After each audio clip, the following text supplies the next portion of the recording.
Previously heard on Chuck and Bo. You all right, Arthur? I am. I'm on the treadmill, so I'm doing okay. You're on right now? I normally wake up. Yeah, I'm on it right now. I've been on 30 minutes, a little over 2.5 miles, and I'm cooling down a bit, and then I'm going to go move my laundry over and then do some weight training. Because, look, I'm 55 years old. My credit sucks. My future's not too bright, but at least I'm good looking and in good shape. There you go. The Chuck and Bo Show. I would resist the urge to drink this morning. Stop. I'm done. You said a lot of good things there. Well, I don't know if I said one good thing. I met a guy last night. Love y'all to death, Jeff. You mind if I share? I'm looking forward to it. The show of record for Razorback fans. Driving my son to school, and first thing he says when we hop in the car, he says, "Let's turn on the Chuck and Bo There we Show." It's too early for this kind of conversation. I'm still half asleep. Here are your hosts, Chuck Barrett and Bo Mattingly. Good morning, Chuck. Straight out of Sam Pittman Live from last night. You know, I think it's Notre Dame. It's just different. You know, if it was Alabama, that'd be something, but we've seen them, you know, for a while. If it was Auburn, whatever, that would be exciting too. But Notre Dame just is a different feeling. We know we have one time and we've got one opportunity, and our kids, you can feel that they know the sense of urgency of playing, like I say, a great Notre Dame team. I have no idea what's going to happen Saturday, but I know they're going to play hard on Saturday. And, you know, this is one of those weeks where there's a lot of things going on. There are things going on, you know, that are right out in front of us. Lots of things going on in town. There are things going on behind the scenes. You know, those who follow Razorback football, you know, there are certain times, certain weeks, certain moments you remember. And I kind of think this week's sort of one of them. We'll see what happens Saturday. And obviously you've got an open week after that. But I have no doubt that Arkansas and the coaches and the players and everybody, whatever they've got left, you'll see it on Saturday at 11 o'clock. Bart's he's ready to go. He's got one of those hats that I keep getting old trolled school. on Instagram about. And you bought it. You went for it. Yeah, I did. Well, I Looks did. good. Yeah, it's a great hat. I don't think I'm going to buy it now that you have it, but I mean, you can buy it. It keeps coming up in my feed. You had a big crowd last night. We had a big crowd. It seems It like was packed house. It seems like people are ready to go for this game. I don't think it's going to be one of these environments that you show up on Saturday and protest of what's happening or anything. You don't show up. You know, I think right. people are showing up because it's Notre Dame, and it's a big game, and it's been a big game. I think, you know, what Pittman was talking about there, you know, if it was Auburn, if it was, you know, one of the other teams in the league, it would mean a lot. You know, don't get me wrong, it would mean a lot. But there's just something about that game. And Arkansas is no different than a lot of schools. Unless you play Notre Dame regularly, it's very rare that they're on your schedule. And I think I read in their notes, I know Arkansas is not the only team over the last year or two that Notre Dame has played for the first time. They play a lot of first-time opponents. And so when you get them on your schedule, if you're going there, I mean, you're playing in the shadow of touchdown Jesus. So, you know, that's a big deal. And when you get them in your place, generally it's something that's never happened before. So I think there'll be a good crowd, and obviously they're going to pull for the Razorbacks. I'm ready to go. I'm excited about it. This is a really interesting time. I feel like we say that all the time about college football. You know, Mike Gundy, the second longest tenured coach in college football, just cut down, you know, 3-4 weeks into the season. Over. And now he says he's going to coach again and he's going to do it immediately. Is he going somewhere like this year? Is he going to go finish the year at Virginia Tech or UCLA? What is Well, somebody's got to hire you. I mean, you can say I'm going to coach immediately, but somebody's got to hire you, or you're coaching, in his case, probably your grandkids' team. So, I mean, that's the extent of it, you know. So, you know, it's interesting to me. I've been reading a little bit about that. I guess they offered him the opportunity to resign and coach the rest of the season, but there was buyout money involved. $15 million. And he said no. He said, go ahead and fire me. What would you say? I'd say no. Yeah. I'd say no. Who says yes to that? Well, I don't know. You can do more work, but then you're still going to be out of a job when all the dust settles. But you can keep and you're working. going to get a lot less out the door. Right. You know, Exactly. And so No thanks.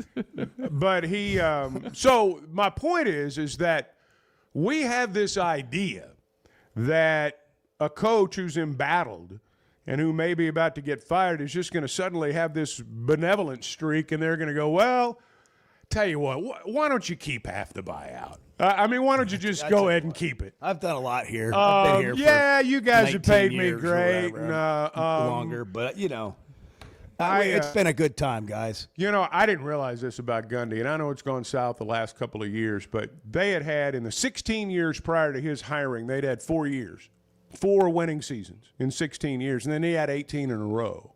So that's pretty good. I mean, I know it's fallen off the cliff here at the end. That's not all his fault. He didn't stop being a good coach just over the last 24 months. There's other things at play there, and it involves getting players. But, he had a heck of a run, but he wants his money too. Well, when things started happening last year with the rev share and all that, we sort of thought that coaches' firings with buyouts would go down. Like we wouldn't see as many of those. And last year was relatively quiet. This year is not going to be quiet. We've already seen 3 coaches fired, and we're barely a quarter of the way through the season. I mean, from Power 4 major college football programs. I don't know if you can call UCLA a major college football program right now. There was a time. There was a time when there was. Or Virginia Tech, for that matter. But they just decided they're going to infuse $40 million into their program. They got a $40 million influx of cash, Virginia Tech did, which, if you're going to hire a new coach, those are the kinds of things that you have to tell people so you can be an attractive job. But we're not done seeing coaches fired. Well, the lesson, and maybe not done mid-season. The lesson here is that we're going to struggle to raise money to pay the players, but we can raise money to fire a coach with a couple of phone calls. Listen, and it's always been that way. It's always been that way, and it always will be that way. There's that old saying, the path to the wallet goes through the heart. Well, that works both ways. I mean, somebody falls in love with something, you'll give it everything. But when you turn on something, there are people out there that'll do anything to spite you. That part kind of goes both ways. And yes, I think if any program out there, if there's the right person fed up, that guy's gone. It's just how it works. It feels like Monday is going to be interesting here on the Chuck and Bo Show, one way or another, with this Notre Dame game. It's going to be that they're 3-2, where you said they needed to be through the first 5 games of the season. When you segmented out the schedule, Just for the record, I didn't have Memphis as an L, and that's the shadow. Yeah, oh yeah, that's the shadow right now. Absolutely, but they could still be 3-2 if they win this game. Well, look, you beat Notre Dame, all bets are off. I mean, you saddle up, and here we go. And but if they don't, if they don't, then that's a different deal. Yeah, but who knows what we're looking at next week? But it'll be. I think we got over the Memphis thing, kind of, a little bit yesterday, and now you look ahead to this Notre Dame, and you kind of talk about the game, but then they have a bye week, and things tend to happen in a bye week. Well, and look, you can't be a prisoner of the moment. You have to look at the big picture. And there are, as there always are, there are multiple opinions among real movers and shakers on this. I'm not talking about, you and me and guys that, host talk shows. I'm talking about the guys who actually make the decisions. I know there are differing opinions. There always are. And this is where we are. And you play Notre Dame Saturday, and it's a great opportunity. I mean, we've spent the last several days, really several months, debating the future of a 62, 63-year-old man. He's going to be fine, regardless of what happens. But there are kids in this program who have, in some cases, they've uprooted, they've moved halfway across the country, and I know they're getting paid. But, just think about a young family member in your life. They're getting paid to move to that job, halfway across the country, but it's still a stressful time. And so these kids are dealing with all that, and they're having to play a football game, but they're getting to play Notre Dame. And so for them, what I hope is that for the players, that all of this stuff somehow, some way, and I don't know that it's possible, can be moved to the back burner for about 3 hours, and they can enjoy the fact that I am 21, 22 years old. I'm on the field. I'm playing college football against Notre Dame. How big is that? They make movies about this program. I hope they enjoy the moments, what I'm saying. Yeah, I'll be shocked if Arkansas doesn't come out and play its best game of the year. That may sound like a ridiculous statement if you watch the Memphis game, but this is how football works. No, you're right. These are moments that you see happen every year in college football. You had Fernando Carmona Jr. He goes by Junior in the locker room. Yeah. He's a I didn't fun feel guy. quite right calling him Junior. Yeah. You know, do you mind if I call you Junior? Right. Yeah, you kind of want to call him whatever he asked to be called. He's really a good guy. He really is, but I don't want to be on the other side of him. I don't either. In public, let alone a back alley. No. Here's what he had to say about this game. It's another Saturday at the end of the day, another game, just a great opportunity in front of us to play in front of the home crowd, play against a great program, and just to show what we have in our locker room and, you know, how great of a team we have. Yeah, it's just a true opportunity to show the world, you know, we got a great football team here at Arkansas, and maybe the ball hasn't rolled our way a few times, but we got a good team, and people will see that Saturday. I said this last night on the show. I don't know how many coaches' shows are out there, but I promise you, nobody had two bigger guys on stage last night than we did. Carmona and Jeffrard, you know, combined weight about 750. I was concerned about the little podium up there. I mean, it's just wood. And I was afraid at some point that it all might go.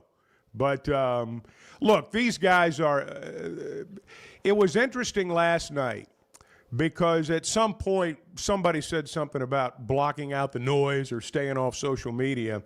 And, you know, I was reminded of something Gundy said, you know, earlier, I guess it was last week. He talked about how, oh, we say that, but we're smart enough to know that. I mean, they're going to be on there all the time. It's impossible to get away from, nor do they want to get away from it. So they're not getting away from social media. I mean, they know exactly, you know, everything that's been said. But when you listen to the players, I think they understand, you know, maybe not just what's at stake, but they understand how big the moment is. And that for them, 20, 30 years from now, for a wide variety of reasons, they're going to remember this week. This is a formative week for a lot of those guys.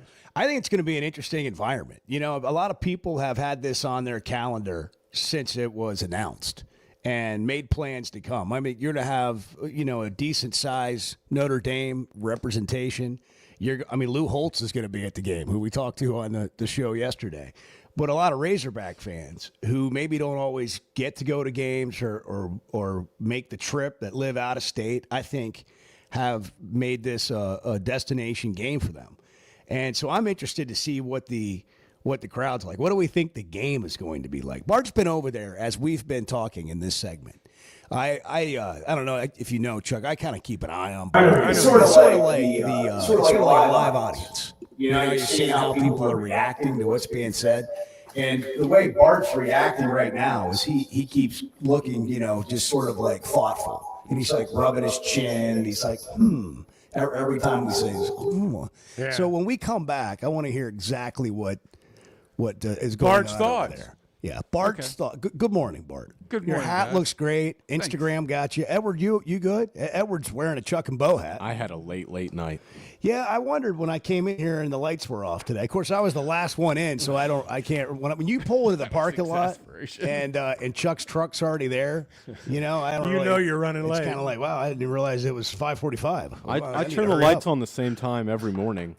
You were just in the studio a couple minutes early, so I'm that's not. weird. I'm not I was sure late, what, and I was in the studio. Yeah, I'm not sure what the. But I could tell what the you're big running. deal is. I didn't say it was a big deal. I could tell behind. you're running behind. I'm not running behind at all. You're not. I sent you all the audio. Did you really get early that, this morning? Did you get that Matt Campbell thing in here yet? Not yet. Oh, okay. You sent those minutes before the show started, but I'll continue to effort it. But I had a late night. How was your night? The day doesn't good. I went start to a until concert. Yeah, Ron Burgundy is here. Where'd you go The news last can night? start. Which What'd you concert? do? Went to the AMP. Saw Blink 182. Yeah, I saw it was some awesome, and it resulted in about 4 hours of sleep.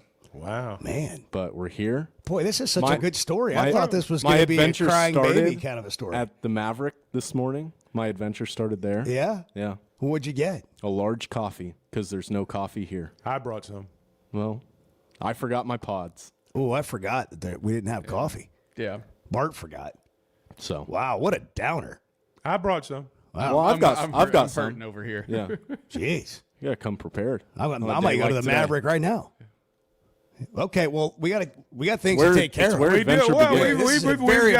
got housekeeping duties. Yeah, we got things to do. We're going to get ourselves together, and we'll be back with the Chuck and Bo Show at 6:17. We hope you're getting yourself together this morning. It's the Chuck and Bo Show. We're just kind of wading through it, figuring it out with you this morning. The Chuck and Bo Show.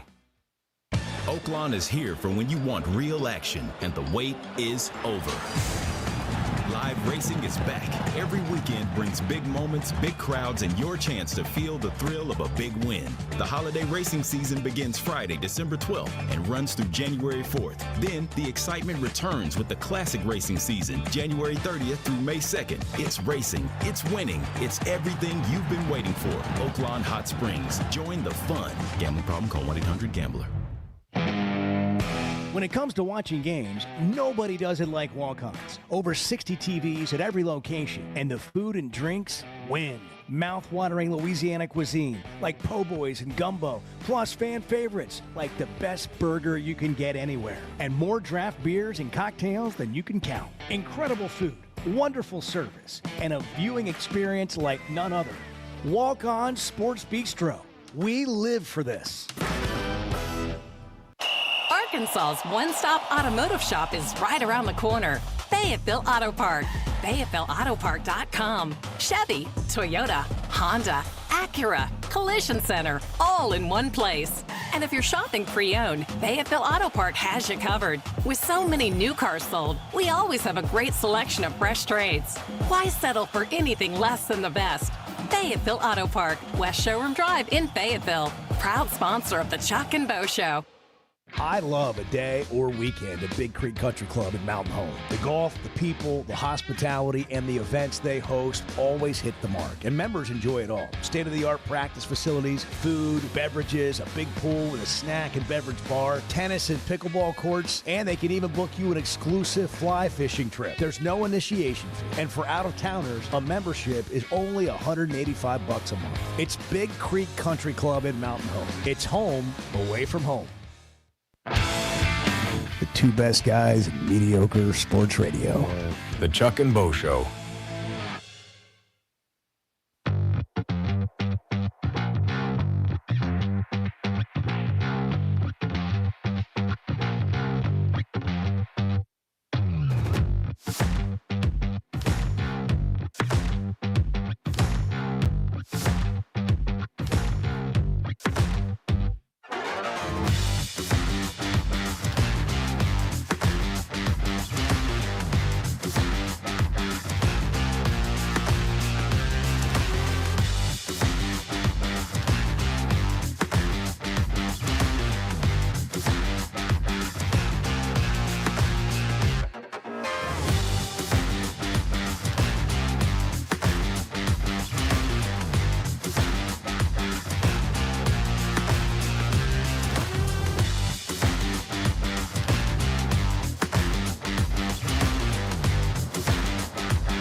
And I include myself in this.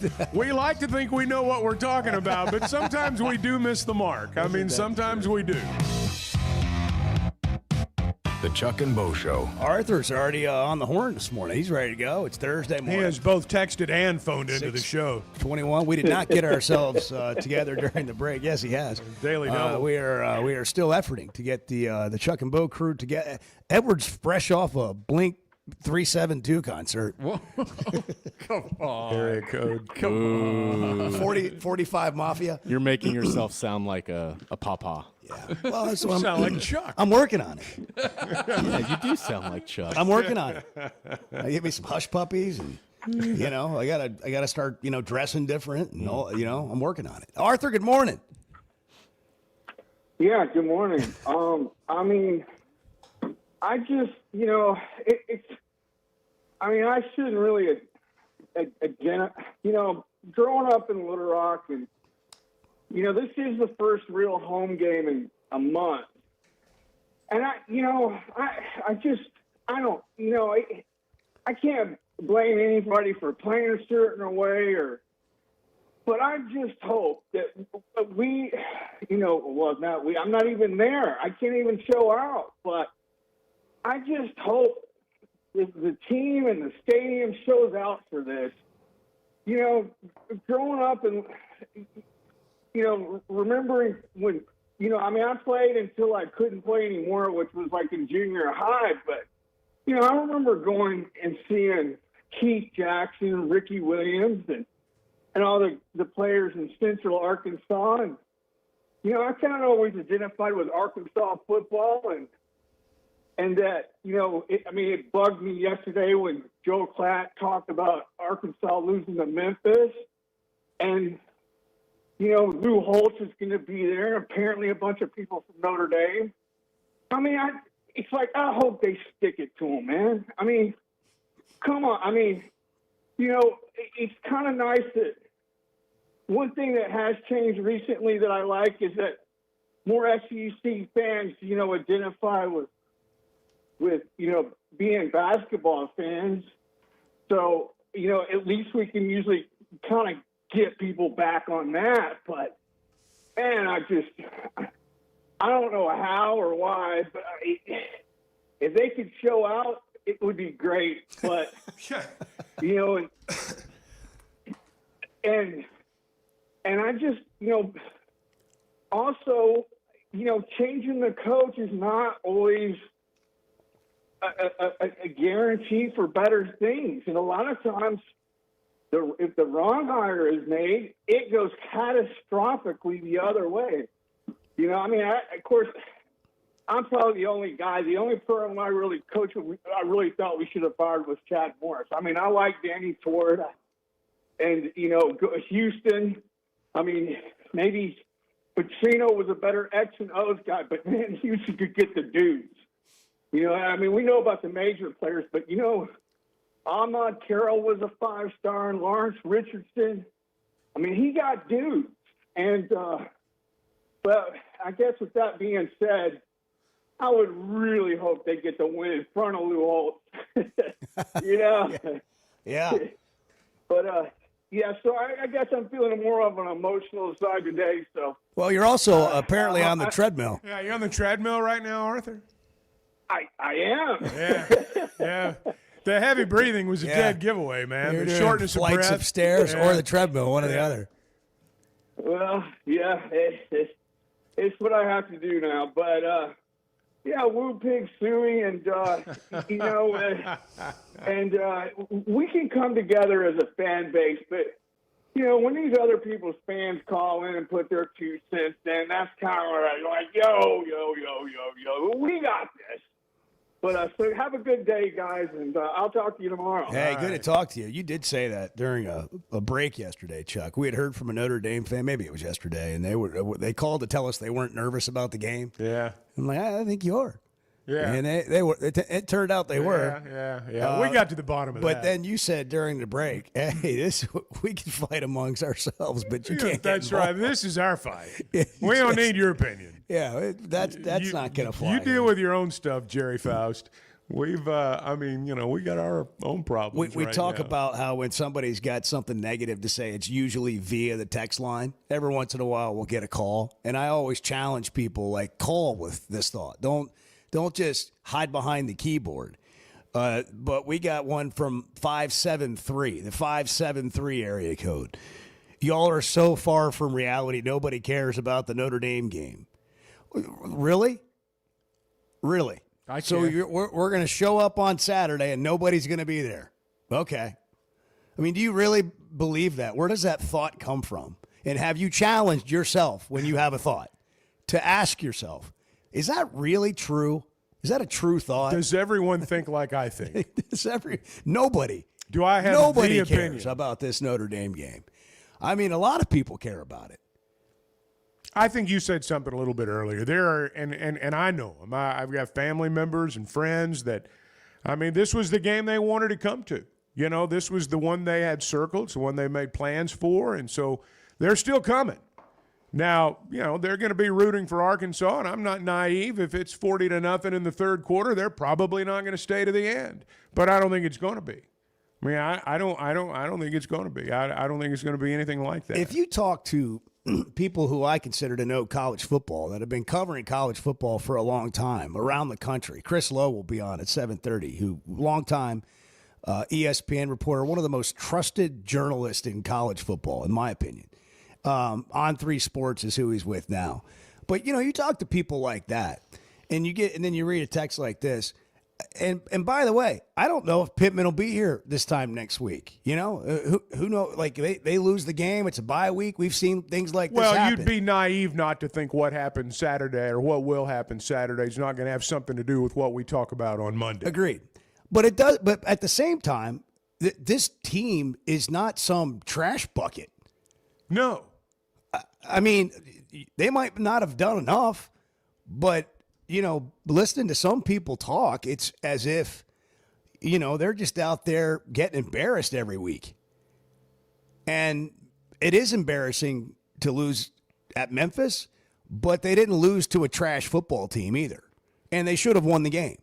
And you could argue they should have won the game against Ole Miss. This is not a team that is showing up on Saturday with no chance to win. I think there are programs out there that, as a fan base, we consider ourselves to be better than them.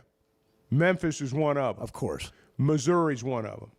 I'm not saying that's the I'm not saying they're correct. You know, I beat that drum all summer. I'm just saying that I think the average Razorback fan, I think people that follow the program, fan base in general, you think you're better than Memphis. You think you're better than Missouri. You think you're better than Mississippi State. You think you're better than Ole Miss. Those are the games that you expect to win. And when you don't win them, it's, you know, that's when it all begins to go south. It's those M schools, man. It's those M schools that get you. What Bart's thinking. It's the Chevy of Fayetteville Situation Room. What is Bart thinking? Thoughts? I'm excited for the game on Saturday. Like I've been saying all week, like, this is really cool that this game is even happening. Like, I don't care. I mean, look, I care, but the records of these two teams is not the biggest deal for me. The big deal for me is that this is just really cool and really fun, and we should all go and have a great time on Saturday, right? Like, because it's going to be I hope it's going to be a fun environment. I hope the 11 a.m. kickoff doesn't kill that. I hope I do. Back to that. Well, I mean, that's always going to be like this game would be so much cooler if it was at night. Like, it just would be. That's the way this game is. That's the way football is. But, like, it's going to be awesome. It's going to be a cool time. It's going to be a fun time. And I'm not naive enough to suggest that there isn't just this huge undertone to the game and the season and what may or may not happen depending on how this game goes. I understand that, but you can still enjoy the moment, right? Well, if you're healthy. You know, if you're in a healthy state of mind and you kind of live life sort of like in a healthy way, you can, yes. But then there's this other thing that's just toxic. And it's just got to be awful to be around. Like, it's just got to be horrific to be around the people that I just mentioned, like that text and say things like, I don't know, nobody cares about this game. Y'all are so out of touch with reality. What are you even doing this morning? Like that, what are you even involved with this show for? Somebody's going to have why don't you just a patentedly false Why don't comment. you go sit outside and just kind of contemplate your life for a minute? Somebody's going to have to making you think like that. Somebody's going to have to sit beside that guy at the game, though, Saturday. He'll be there. Because that guy's going to be there for sure. You know, see, this is what the Chuck and Bo Show is. You just show up and have coffee with you. The Chuck and Bo Show. Guys, regardless of our age, feeling good is something we all want. That's what the Sweat No Edge is all about. It's where health, confidence, and peak performance come together. We all face challenges like low energy, hair loss, who's looking at me, stubborn weight, and skin health. The good news is we can do something about it. Get your free evaluation today and see where you are. Chuck and I have both done it and are better off for it. Log on to sweatgnomecosmetic.com and click on the Sweat Gnome Edge. Are your gutters ready for fall? Leaves are coming, and that means it's time to protect your home. At Hogtroff Gutters, they install high-quality leaf guards that actually work. Don't waste money on the cheap guards from big box stores that clog up, and don't get stuck paying triple the price with those big national companies. With Hogtroff, you get the best of both worlds: professional installation, premium aluminum, and stainless steel guards, as well as a 20-year warranty. Give them a call today to schedule your free inspection, or visit hoggutters.com. Today's been it's been a strange day. Yeah, we've had some struggles here. Let's just be blunt. Can we be blunt? Well, it's 50-50 at best. The Chuck and Bo Show.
as much as y'all want us to win and the state wants us to win, the guys in the locker room want to win too. It's Notre Dame. If I had a concern, I'd be telling you that I didn't think I had a good team. And if I told you that, I'd be lying.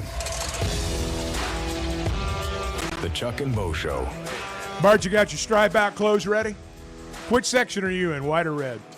Well, I'm in I believe a red section. It would not have mattered. I would be wearing red regardless. You'd be the red spot right in the middle of the white That's right. section. That's Really? right. Yes, I would. What are your thoughts on stripe out games, just generally speaking? I'm not the biggest fan, if we're being honest. Well, let's be honest. I mean, what do you say? Well, here's what I'll... You roll your eyes when you hear about that. Here's what I say. If you're going to do any sort of something out, your color is red. Yeah. It's a power color. There's a reason. There's a true. reason Tiger Woods wears red on Sunday. It's a power color. It's intimidating. That is one of Arkansas's colors. Have you ever had this thought? So red getting out, dressed? like just Today, I'm going to go with a power color. No, I didn't think that. Do a red out, like it's your color. Do you like red pants, red tops, red hats, the whole deal? Like head to all toe together? No. Well, you say, if there's going to be a red out, you got to wear all red. No, I'm talking about like a shirt. When you put on red, do you feel the power? Are you going to wear red from head to toe? No, certainly not. Oh, okay. That'd be horrendous looking. Okay. I just wondered. I've got this new black shirt. Yeah.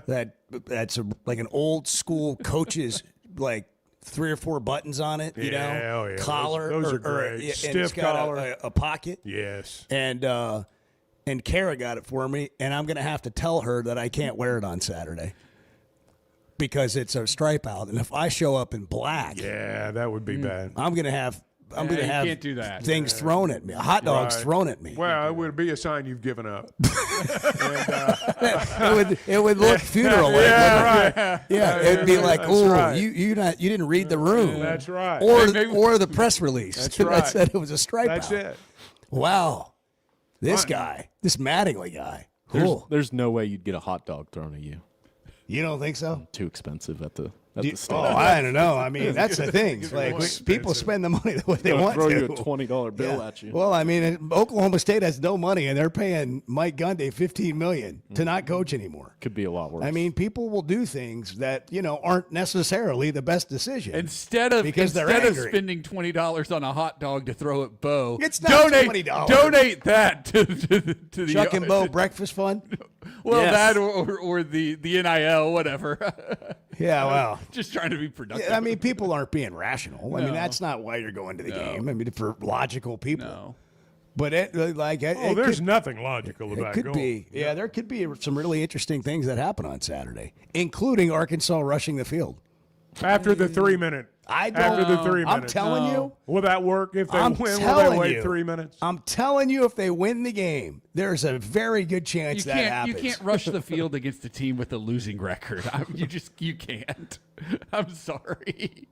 Have some respect. Until you said that, I'm not sure people knew that, and I'm not sure they're going to remember by the end of the game. Also, if you wait 3 minutes to storm the field, shame on you.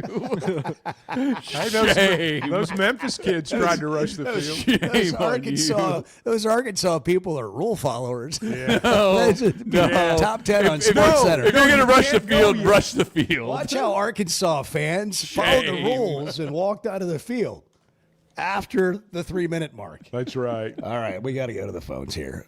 Let's go to Mountain Home. We didn't make it over there this week. We were going to go, and the good thing we didn't because, I mean, jeez, it didn't just rain. I mean, we had flash flooding all over the state. Caleb's there. Caleb, good morning. Good morning. Yeah, it's a good thing y'all didn't come. You'd have to come on Noah's Ark. We got a lot of rain. Man. Well, we're coming back on we're coming on the 14th. Okay. Of October. We'll plan to be there then. Put that on your refrigerator calendar. We certainly will. Write it in. We'll be there. We're looking forward to it. All righty then. You sound I just excited. want to call in and tell you. You couldn't sound more thrilled. I won't be thrilled till the morning of October 14th. Till then, You don't believe it's going to happen. Yeah. He's like, whatever. I've seen this dog and pony show before. Well, I just wanted to call y'all and tell you, hey, if you guys and Lou Holtz are going to be the only ones at the game, we'll be at the game too. So we, I just wanted to say this game, I've had it circled all year long. This has been like a game I've been seeking out tickets for a while. And up until yesterday, I was not expected to get any, but we did have someone reach out to us that knew we were wanting tickets, and they gave us tickets for the game. And all I'm going to say is I know what's going on in the upper echelons of the Arkansas football program. I know people aren't happy. I know people are asking all these questions. But for now, I'm not concerned about that. I'm just excited for a great game between the University of Arkansas and the University of Notre Dame. It's just, I don't see either two things are going to happen. And I do not think the second thing's going to happen. Either they're going to come out and they're going to play probably the best game we've seen all year from them, or they're going to get blown out by 3 touchdowns. Now, I'm not saying that the latter is going to happen. It's just I don't believe that we're to that point yet. To me, that's only something we see towards the end of the season. But I'm just excited for a great game, a great opportunity, and no matter what happens, I'll be in the stands screaming "Woo Pig Suey." And before I go, I do have a prediction. Not a lot because I don't gamble, but I got a prediction. If Arkansas beats Notre Dame, then I predict the whole entire house of cards is going to fall. I think Alabama will beat Georgia at Georgia, breaking their huge at-home streak. I think Penn State will beat Oregon, and I think Ole Miss might even upset LSU. But that's my prediction. Yeah. If one card falls, the whole house of cards is going to fall. But that's my 2 cents. I'll let y'all go, and I'll see you on the 14th. Thank you, Caleb. Hey, thanks. Wow. Bart, any of that turn the world upside down? Any of that resonate with you, Bart? I know you've been on that Alabama train early in the week. You were there. I'm keeping an eye on Alabama and Ole Miss and those like what do you mean you're situations. keeping an eye on Watching the lines, watching reading the lines, notes, yeah, seeing who's hurt. Yeah, that's Ole right. Miss is going to start chambliss. That's I guess right. you saw that, being Yes. the educated gambler that I you did. are. Yeah. I did. Nothing gets by Bart. And in fact, that news came out, and I the don't even line talk to moved him from anymore. 1 to 1.5. Wow. Ole Miss is now So 1.5 he's worth half a point. point? Ole Miss is now a 1.5 point favorite. Where's the Arkansas line now? It's at 4.5. It dropped all the way down to 3.5. It's back up to 4.5. Started now. at 6. Started at 6. What do you think the reason for the slight rise would be? Well, I think it. Analyze that for us. I think the sharps are coming in on Notre Dame. The what? The sharps. Yeah, explain that. Yeah, I mean, Like you're the using smart- this the gambling smart money. lingo, man. The smart Listen, money. we were in the same meeting. The professionals. We were in the same meeting with the brass at Oaklawn that you were. Don't act like you're Yeah. like the you're gonna professionals. throw terms around on us that we didn't. Sharps. Jeez. Well, come on. So Notre Dame's back up to 4.5. Notre Dame's the total has risen to 65 points from 64.5. It's 65. So That's a we lot got of points. we got a text here. might not pointing might not out touch that one anymore. that SeatGeek, you can get a ticket for $50 to the game on Saturday. And so I, doing what you were busy, so I fact checked. And I've always wanted to sit up there in that far corner of the very top of the stadium. And, Have you? Yeah, and for $6, I can do that this week. Man, why don't you do that? Yeah. And just So it's like, you can do get a file ticket a now. report. Yeah, you can get a ticket for $56, and it's all the way up in 507, row 14. Like, you and the flagpole over there in the corner. You can tell us which way the wind's blowing. I mean, I know people sit there. I'm not trying to, I just can't. Like, I would be freaked out. That's I would not be for you. I would be freaked out. But if that ticket is available on SeatGeek, and if you want to sit in the north end zone, that's $1,000. If you want to sit, in a lower bowl somewhere, you're paying over, 132. Depends Big on Red's where you rooftop, are. pretty good deal. Yeah, there is a 144. It's a great place to watch a game, by the way. 2 tickets. I love Can you- going up there and watching a game. Can you explain this to me? why ticket in section 507, row 14, seats 23 and 24 is $56.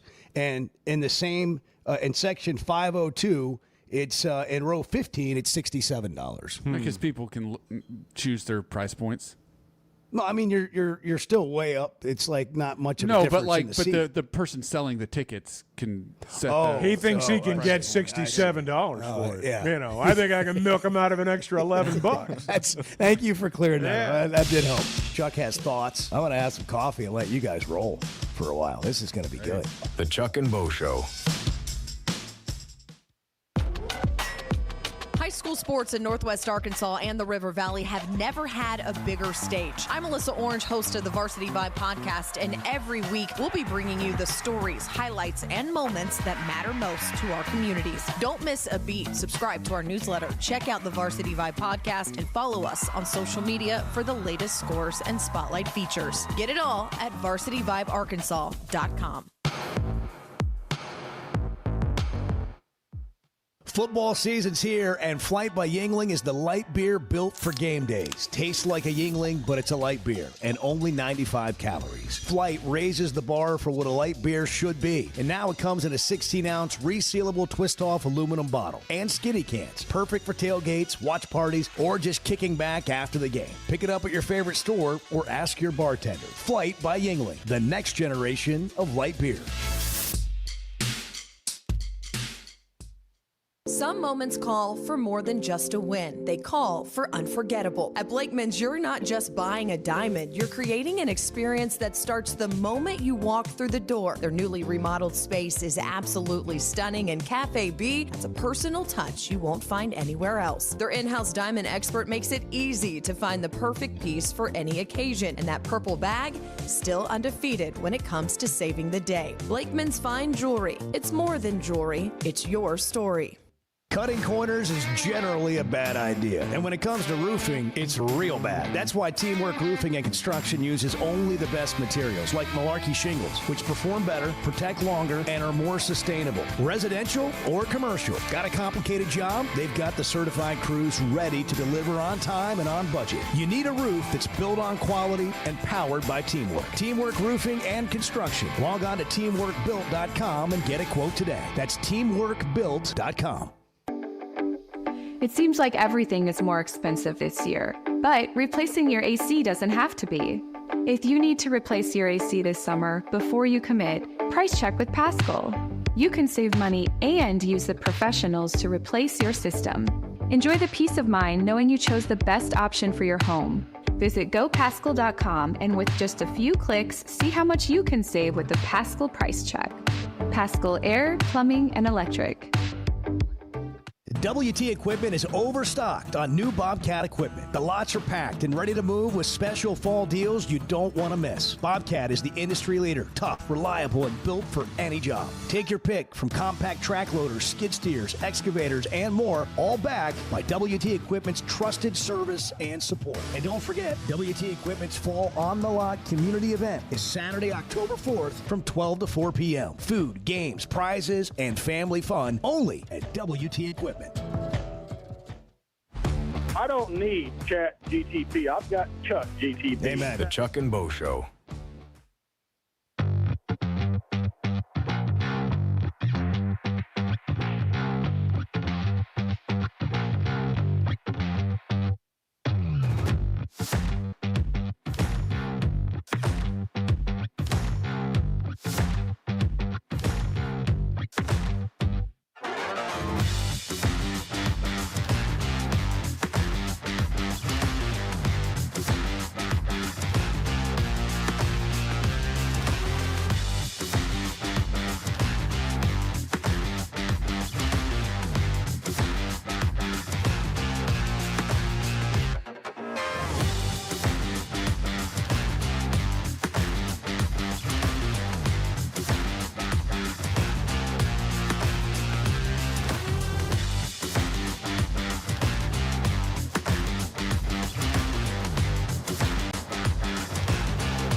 as much as y'all want us to win and the state wants us to win, the guys in the locker room want to win too. It's Notre Dame. If I had a concern, I'd be telling you that I didn't think I had a good team. And if I told you that, I'd be lying. The Chuck and Bo Show. First Security Bank's the official bank of the Chuck and Bo Show, helping our candidates bank better every day. They're all in on local support and more convenient locations all over the great state of Arkansas. FSbank.com is where you can bank online. First Security Bank, member FDIC. Searcy, home of First Security Bank, is where David lives and calls from and has no doubt funded our breakfast fund because David, of all of that. Our hero. Good morning, guys. I really appreciate you letting me call in this morning. Nobody's talking about the Ryder Cup, and I want to give you about a 1.5 minute breakdown of what I got. And I know Bart's big on this stuff. We only got a minute. Y'all all play golf. You got 1 minute. Tell me if I'm Go quick. Tell me 1 minute. Okay. If this was being played in Japan or somewhere on a neutral side, I believe the Europeans would take it. But the home advantage has got to carry us through, because when you get to the captain's picks, I'm afraid we're weaker than their team. They've got Lowry, Rahm, Allberg, Fitzpatrick, Hovland, man, and Justin Thomas. I wouldn't pick him to play with me down at the local club. And Morikawa didn't have a good year. Cam Young's too young. We got Cantlay in that group. And Tiger Woods, remember, was 13-21. So we got to have a boisterous crowd. None of those 3-foot gimmies. Make them make everything. Can't wait to see Tyrell Hatton break his first club. It's going to be great. Thanks a lot. Wow. USA, baby. What timing. Right on time. Yeah. Bang. First Security is about more than great banking. Yes, we provide the financial expertise, digital tools, and everything else you need when you need it. But we also go all in on local support with friendly professionals, plus convenient locations all across the state. Because we believe personal banking is better banking. Visit fsbank.com for details. That's fsbank.com for friendly, local banking with First Security. Bank better. Member FDIC. When something goes wrong, a car wreck, an injury, mounting debt, or getting denied the help you deserve, it's hard to know where to turn. That's when Cadell Reynolds shows up. This is a team that fights for our Kansans. Personal injury, disability, bankruptcy, they handle it all. And they know how to get results. You've got enough to deal with. Don't try to figure it out alone. Call Cadell Reynolds, 866-314-3728, or visit CadellReynolds.com. Cadell Reynolds, make the right call. Chevy of Fayetteville has over 200 new vehicles on the lot right now. So if you're in the market, now's the time to make a move. That includes the brand new Chevy Traverse, the Chevy Trax, and all the favorites like the Tahoes and Suburbans. And for truck lovers, there are Silverados in stock and ready for immediate delivery. So go see Chris, Mark, Denver, and the team at Chevy of Fayetteville. Together, let's drive. The voice of the Razorbacks is Chuck Barrett, and he chose McDonald Eye Associates for his recent cataract surgery. I went to McDonald Eye. I can see in a way I've not seen in a long time. And I'm looking forward to this football season because of that. Your eyes are a big deal. I don't care if you're a sports play-by-play guy or what you do. You have to have trust. My trust was developed because I knew they were listening to me. For your best vision, trust McDonald Eye. Online and same-day appointments at McDonaldEye.com. So I spent yesterday, you mind if I share? I'm looking forward to it. The Chuck and Bo Show.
Previously heard on Chuck and Bo. If you're looking for one of these shows that just sort of eases into it in the morning, you're not quite awake for this. I mean, you might just start picking us up around 6:30 because we just dive right in. Well, I've been up a while. I'm not sure I'm ready for it. I'm talking to the person listening right now that their alarm goes off with the Chuck and Bo show. Yeah. By the way, that's half of America. I don't know if you've seen the ratings. That's half of America. Astronomical. It's Chuck and Bo, Fox News, and then whatever else. And it's close at the top. Don't kid yourself. The Chuck and Bo Show. I would resist the urge to drink this morning. Stop. I'm done. You said a lot of good things there. Well, I don't know if I said one good thing. I met a guy last night. Love y'all to death, Jeff. You mind if I share? I'm looking forward to it. The show of record for Razorback fans. I'm in my Sunday school, and first thing he says when we hop in the car, he says, "What's heard on the Chuck and Bo show?" It's too early for this kind of conversation. I'm still half asleep. Here are your hosts, Chuck Barrett and Bo Mattingly. I'm looking forward to hearing Chris Lowe at the bottom of the hour. I always like it when we have him on the show. I just think Chris is one of the most level-headed, logical college football reporters out there, rational, but also he talks to people. Like, he's really in the know. He talks to coaches all over the country all the time. And I just, I want to know kind of what his takeaways from the year are so far. Mm-hmm. How about you? Has anything just sort of surprised you? I mean, obviously you didn't expect that loss at Memphis, but or are we still letting, like, the next couple of weeks we're going to learn a lot more? Or are we still kind of trying to figure out who the best teams are? Do we still think there's going to be a surprising group, not just a team or two, but a surprising group of teams in the college football playoff? I was shocked at the Indiana-Illinois score. I was very surprised by that. I thought Illinois going in, I thought Illinois had a good chance to beat them. I just thought Indiana was going to be, a one-hit wonder. I did too. With Curt Cignetti. I did too, but they're not. I mean, they hung 63 on them and probably could have scored more. So, I mean, they're a legit contender.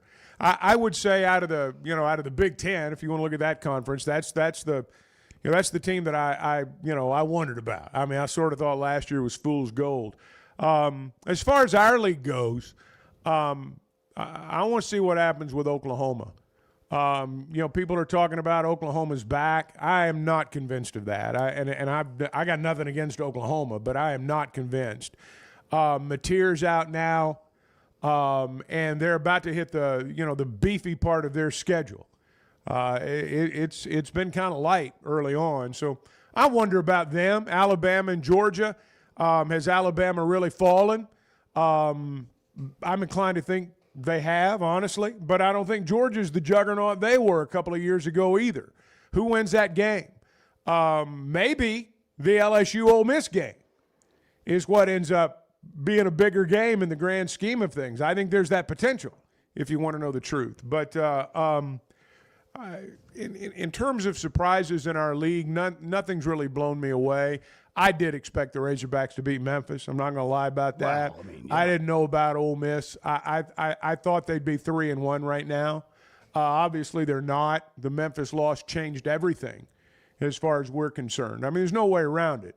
And we've said it many times. It's not the big games that get you. It's the games you're supposed to win that you don't that get you. And that's what happened Saturday. Brent is in Searcy. Brent, it's been a minute. Hope you're well. Brent.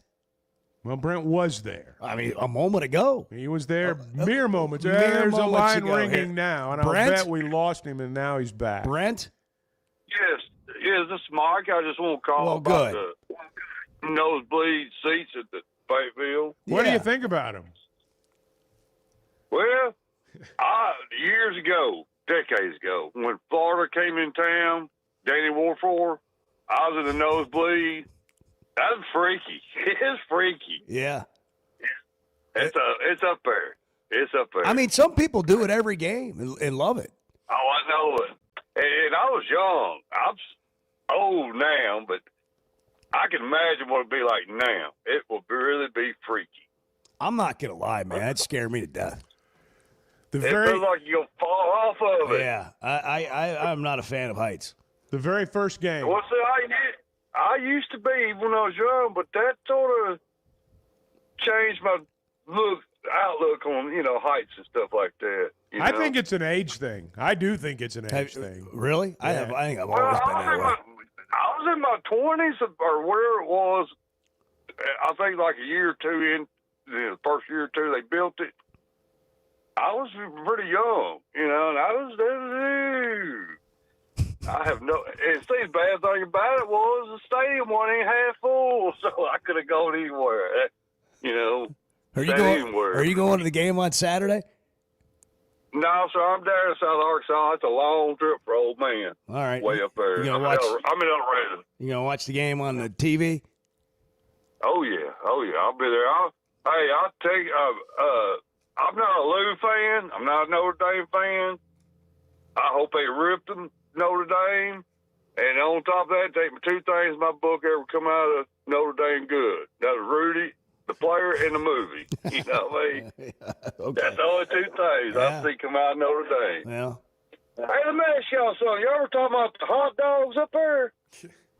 Yes. When I went to the Little Rock game, they're expensive, but damn, they were good hot dogs. Do y'all know what brand it is? In Fayetteville? I don't. When I was at the Little Rock game. The Little Rock game. Oh, I don't know. I don't know. I have no idea. They were pretty good hot dogs, though. Yeah, Now, they're expensive. Sometimes a hot dog gets the spot. There's no question. usually at the turn. Yeah. You got that right. So, Chuck, you going to be at the game, aren't you? I'm thinking about going. Yeah, I am. Yeah, I'm going to go. Well, I'll just come on. All right, I'll tell you what. I'll make a deal with you. I'll get somehow or another put some coins in my gas tank, get the Little Rock, and I just ride with you and go on your pass. That'd be fine. You just come up and go with me. We'll have a good time. I'd go to Cersei, ride with Brent, and then Brent will get you to Chuck. Nah, I don't know if I can. I don't know. That's a lot of moving around. That young That's a lot of moving redheaded parts. Man, that young redheaded man might be too wild for me. This has been the call of the week so far. has been. I really appreciate you calling in. Thank you. Is it Mark? Is that right? Mark? Mike, yeah. Thank you. I hope you have a good weekend, chat. man. Yeah, it was a good chat with Mike. Thank you. Let's try this again. I like to skip Edward. Hello, you're on the Chuck and Bo Show. Let's just go straight to him. Who we got here? What's your name? Where are you calling from? Joe in Fayetteville. Hey, Joe. Let me put you on with Chuck. Hang on What do a you want second. to talk to Chuck and Bo about? All right, give me just a minute here. Okay, Sure. so what do we classify as nosebleeds? Like if you're in the front of the upper level, does that count as nosebleeds or up against the back? Like where you got to be to be? I think you got to be leaning against that railing in the back there. Those seats on the front row of the upper deck, those chair backs are good seats. Those are good seats. Yeah, some of them are. Yeah. So talking about nosebleeds, my first Razorback game, I was about 10 or 11. We went and watched them. I think they played, the Mean Green, the Texas Mean Green. And North Texas. We were up in the very top, and my parents, we didn't have a lot of money, so that's where we ended up sitting for my birthday. And, as a young kid, I got a lot of beer poured on my head from some North Texas fans while we were up there on that back row, so it was a very happy birthday, and I always remember that. So the top row isn't always the worst. I've sat there before. You can see a lot, that's for sure. I mean, have a good day, guys. You too. There's this all came up because someone had texted that SeatGeek had tickets for $50, starting at $50, but they're pretty high up, but you can get tickets for less expensive than you could a week ago. I guess we could say cheaper, but I'll go with less expensive than you could a week ago. Oh, yeah. Well, I mean, that's sort of how it works. If both teams were 4-0, it'd be the toughest ticket we've had around here in a long time. But they're not, so here we are. It's a stripe out. It is a stripe So out. if you are going to get a ticket, you got to figure out, like, if you're purchasing the ticket, it's not just the price of the ticket. It's what color do you want to wear to the game. You got to figure out what section you're in. And if you see a red dot in a white section, it's Bart. I don't know if this is true, but somebody from Tyson has texted in that it's Tyson Ballpark hot dogs. Okay. That Ballpark. So good. Now, I don't know if that's true. I do know that Ballpark is the official hot dog of the Arkansas Razorbacks. Then so does it that must apply? be Ballpark. Does that apply in Little Rock? I don't know. I see. That's a good That's question. the kind of You've stuff got that all I would the- expect the voice of the Razorbacks to know. Well, because there was a time when Arkansas, the university, everything on campus was Pepsi, and then you Oh go my play gosh, at Little why Rock, did you had have to Coke. bring that up? You had Coke, and so Can you remember those days? I do remember. Oh, those days. horrific! Just horrific. I mean, Wait, there is no way to describe the look on a wonderful person in the service industry. The server comes over to your table and someone asks for a Diet Coke, and there's no way to adequately describe the look of the server who says, while they contort their face a certain way, hide their shame. We have Diet Pepsi. See, are you one of these people that, because I know them, if they don't have Diet Coke, it's going, I'll just have a water. I'll drink a Diet Pepsi. Kevin Trainer. I have no issue with drinking a Diet Pepsi. If someone says, we don't have Diet Coke, I say, well, how about Diet Pepsi? But I know people, I just bring me a water. Unsweet tea. You know, it's like, come on. It's so true. But by the way, what did you, yes? Pepsi is vile. Bart just came storming in I heard this Kramer on conversation. Seinfeld. He's like threw the breakfast down over there. It's like coffee spilled. I heard what was going on in here, and I had to. Your feet were so far ahead of your whole body. I got something to say. Get out of my way. Is Pepsi okay? No, Pepsi is not ever okay. There's just some things that Bart has to be heard of. Bring me a water. And that's Put some so lemon that's in you? it. I mean, I'll do a Dr. Pepper or something on See, occasion. now that's but, the alternative. But I'm not the- going. I'm not going Pepsi. No, sir. Yeah. You got to take a stand somewhere, don't you? You got to darn draw right. the line. You're darn right. So Edward was at a Blink 182 concert last night. Yeah. And he had himself a tall boy flight Yeah. by Yingling. How was it? 24 awesome. ounces. 24 ounces. I was They got some big ones. I was at the delightfully surprised whenever we went up to that top bar that they added a few years ago. It's really nice. It is. And in the refrigerator, the beer refrigerator, there was Flight by Yingling. Yeah, big ones. Big ones. It was like a beacon in the night. The Big Daddy.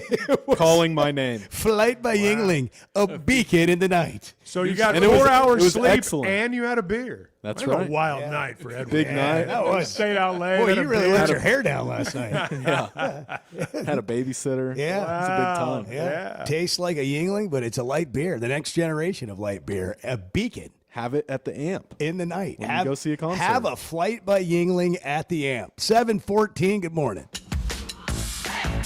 Bo. The Chuck and Bo Show. High school sports in Northwest Arkansas and the River Valley have never had a bigger stage. I'm Melissa Orange, host of the Varsity Vibe podcast, and every week we'll be bringing you the stories, highlights, and moments that matter most to our communities. Don't miss a beat. Subscribe to our newsletter, check out the Varsity Vibe podcast, and follow us on social media for the latest scores and spotlight features. Get it all at varsityvibearkansas.com.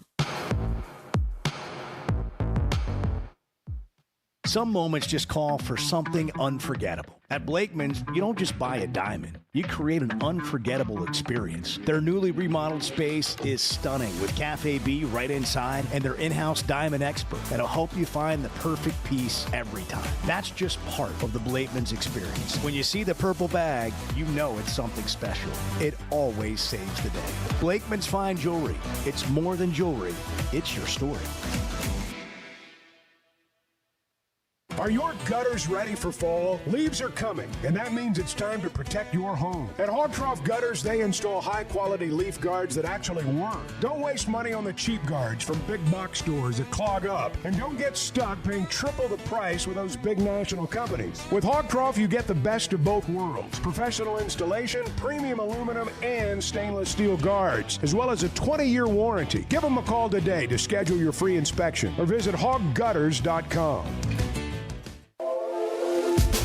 There's simply not a better shopping experience than Macadoodles. Looking for the best selection of beer, wine, and spirits? Macadoodles or Guess Who in Bentonville has you covered. With an unbeatable selection, amazing prices, and service that's unbeatable, they've got everything you need. Whether you're stocking up for a party, updating your bar, or just grabbing your favorites, Roger and the team are always there to help. Make the smart choice. Macadoodles, just north of Bella Vista at the state line, and Guess Who in Bentonville. The Chuck and Bo Show. You hear that? You hear that? Back to Save Sports Radio. That's special.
By the way, good morning. We just kind of jumped in, and we're coffee deep. And hey, everybody, Morning, Bart. welcome in. Edward. I smell the bacon cooking. It's going to be a good day.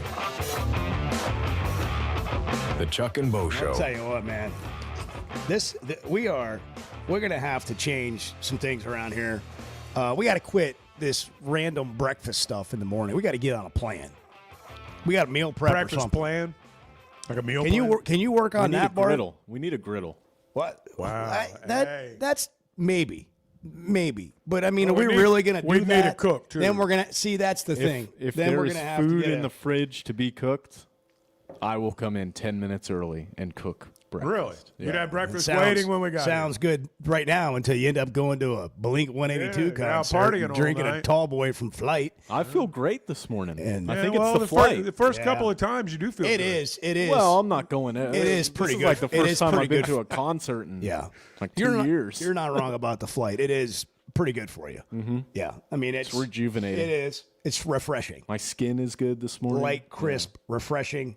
Does a lot for you. I mean, when it comes from America's oldest brewery, what do you expect? Yeah. And it's the next generation really of light it's beer. It's really good. Chuck, how's breakfast? Well, it's good. Can I tell our listening family how you ordered breakfast this morning? Yes, it's fine. Go ahead. So Bart is going to Starbucks, and I say, I'll have some, before I can even get the words light out on of the my Gouda, heavy on the saw. I mean, however you order from Starbucks. He's like, I just want a coffee. Chuck said, "Don't." He said, "I'll have coffee." And then Bart said, "What do you want anything to eat?" And he said, "Yeah, but don't bring me any of that healthy crap." He said, I need a significant amount of saturated fat. I didn't say significant. I said just make sure it's got some saturated fat in there. Otherwise, it's not going to have any flavor. I don't want some flavorless bagel or some kind of special Starbucks sandwich that has no taste. So then you walk out of the studio and Bart's browsing the Starbucks menu. Yeah. And he says, bang, 29 grams of fat. That did happen. I'll get a sausage, biscuit, whatever. I didn't even know they had that at Starbucks. Gray Hog is on the horn here from Booker County. What's going on? Turn your radio down. Hello? Yeah, turn your radio down so you don't hear a delay. Yeah, listen on the phone. Talk to us on the phone. And we'll be. How y'all doing today, guys? We're doing great. How about you?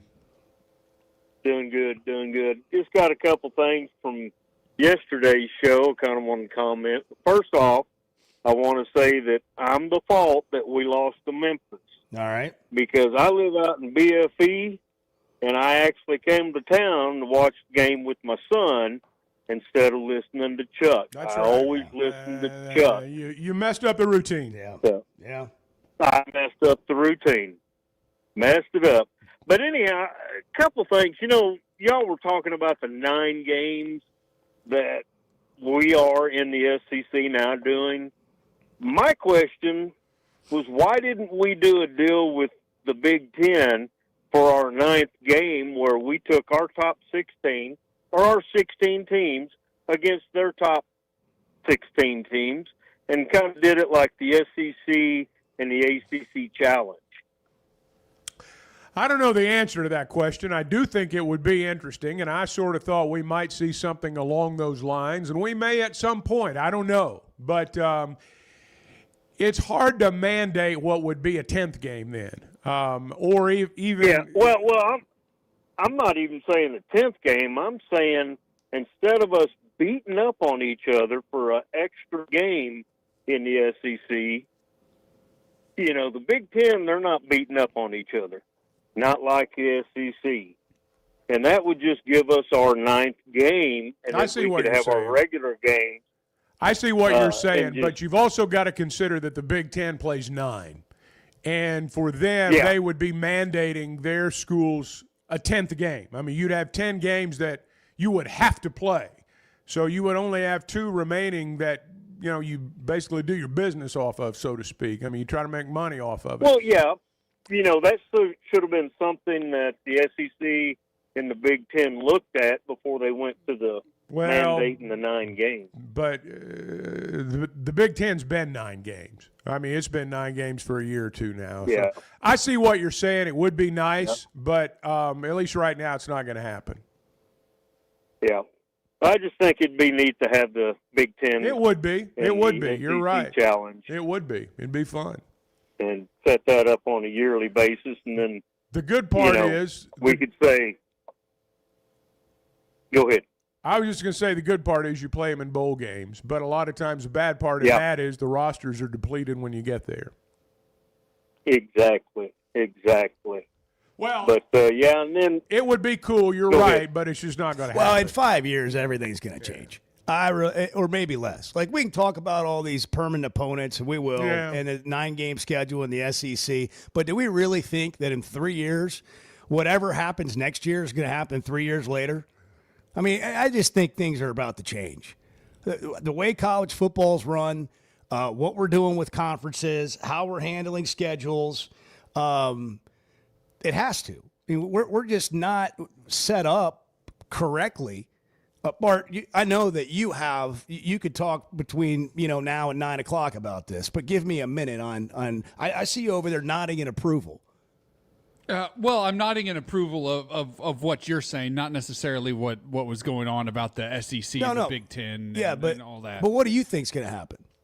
Yeah, I mean, look, I think this is going to get more and more professionalized. Yeah. Like, I think it has to with the way things are going now. I don't necessarily like it, but I think it's the only way forward for college football is for this to become a semi-professional league. Like, there's this what's it called? The CARES Act that's going through, or what's it called? The SCORE Act. The SCORE Act. It's all these major conferences have voiced their support for all of a sudden now that's going through Congress. I'm very skeptical that that's like a good thing for the health of college athletics, in particular college football, because I think it actually limits what can be done moving forward. But college football in particular needs a fresh start and needs to become more professionalized. It needs to be separate from everything else. And you have to have leagues. I'm talking football. I'm not talking about all the other sports. I'm talking about football. It has to have its own league, its own setup, its own situation with all the bells and whistles that come with professional football to an extent, or to whatever extent it can, to make it work. It's got to be you got to have competitive balance. You have to have all that stuff. We'll ask Chris Lowe what he thinks and get into this season and this game on Saturday. On 3's Chris Lowe, one of the great college football writers out there. When we come back, it's 7:27. What's today, guys? Thursday. Thirsty Thursday. Have at it. You're right, Chuck. You're right. You're right. You're not wrong, Chuck. Because we don't want. Wanted to hear. That's really all I wanted to hear. The Chuck and Bo Show. WT Equipment is overstocked on new Bobcat equipment. The lots are packed and ready to move with special fall deals you don't want to miss. Bobcat is the industry leader, tough, reliable, and built for any job. Take your pick from compact track loaders, skid steers, excavators, and more, all backed by WT Equipment's trusted service and support. And don't forget, WT Equipment's Fall on the Lot community event is Saturday, October 4th from 12 to 4 p.m. Food, games, prizes, and family fun only at WT Equipment. Chevy of Fayetteville has over 200 new vehicles on the lot right now. So if you're in the market, now's the time to make a move. That includes the brand new Chevy Traverse, the Chevy Trax, and all the favorites like the Tahoes and Suburbans. And for truck lovers, there are Silverados in stock and ready for immediate delivery. So go see Chris, Mark, Denver, and the team at Chevy of Fayetteville. Together, let's drive. Know what else makes you an Arkansas Razorback fan?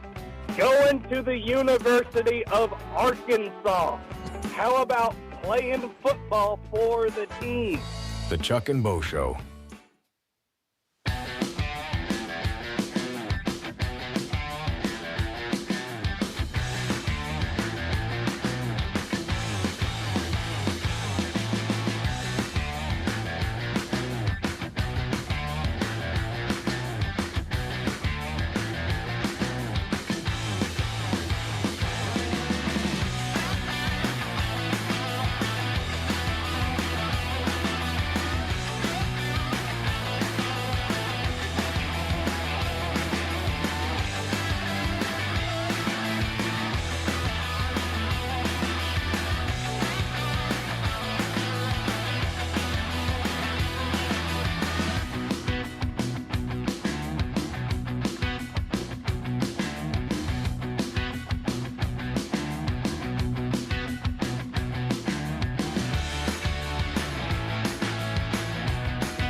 when's the last time you wrote someone a handwritten note? It's been a while, I have to admit. I mean, I've sent a lot of what I consider Birthday to be cards. meaningful texts, but I have.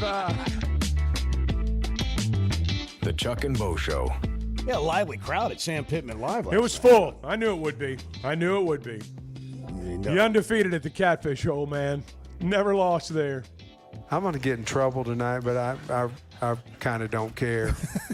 What was he talking about? Someone asked about it's better without context. About replay. Okay. What a coach could challenge. They were talking about the PI call down there where they scored the touchdown and should have been offensive interference. The question was, what can you challenge Yes. as a coach? And he said, well, you can't challenge pass interference on them or on them.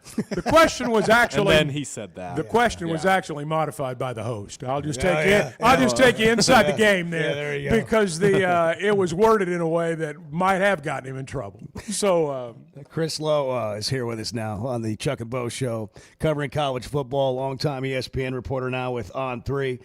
Chris, were you stunned with the outcome at Memphis on Saturday, or is Memphis better than we think, or what are you thinking about all this? No, I wasn't stunned. I mean, I think Memphis is a good team. Silverfield's done a really good job there, and that's just one of those games nobody in the SEC wants to play, right? I mean, the loser, the person who scheduled that game, I'll be the one that's getting the lashes, because that's just not a game. I mean, you could poll any SEC coach.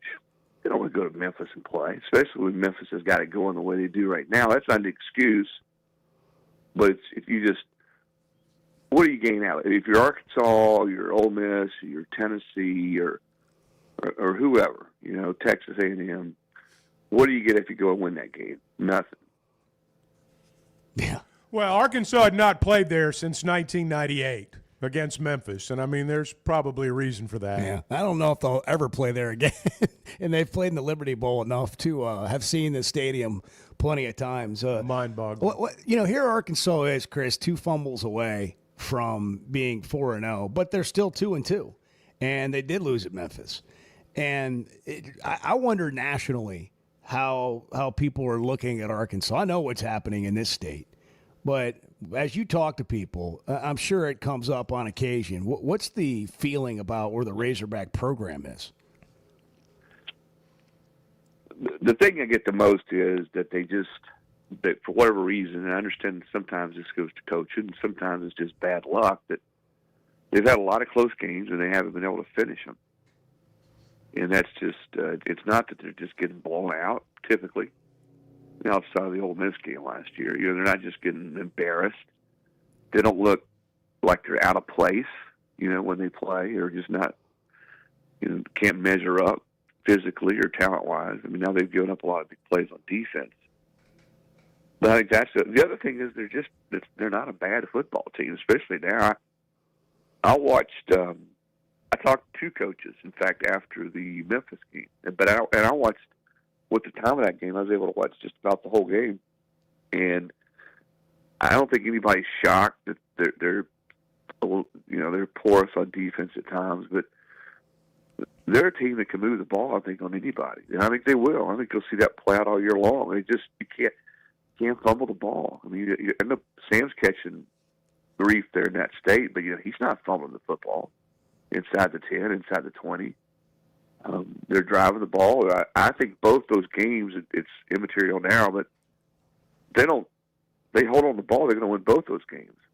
And neither one of those games are on their home turf. So, I mean, again, ifs and buts, I get that. But if you hold on the ball and win both those games, I think it's the difference in the way they're viewed right now. Chris, you're 4-0 and you won 2 games away from home. Chris, when you get in this situation with a football program, and you've seen this before, when a majority of the fan base thinks change is imminent, I'm always interested in the view from the outside. What the rest of the world thinks when they look in. When you look at Arkansas's situation right now, given the backdrop to everything that's happening this week, I mean, what are your thoughts? The first thing I look at is what are the players doing? How are they playing? Are they playing hard?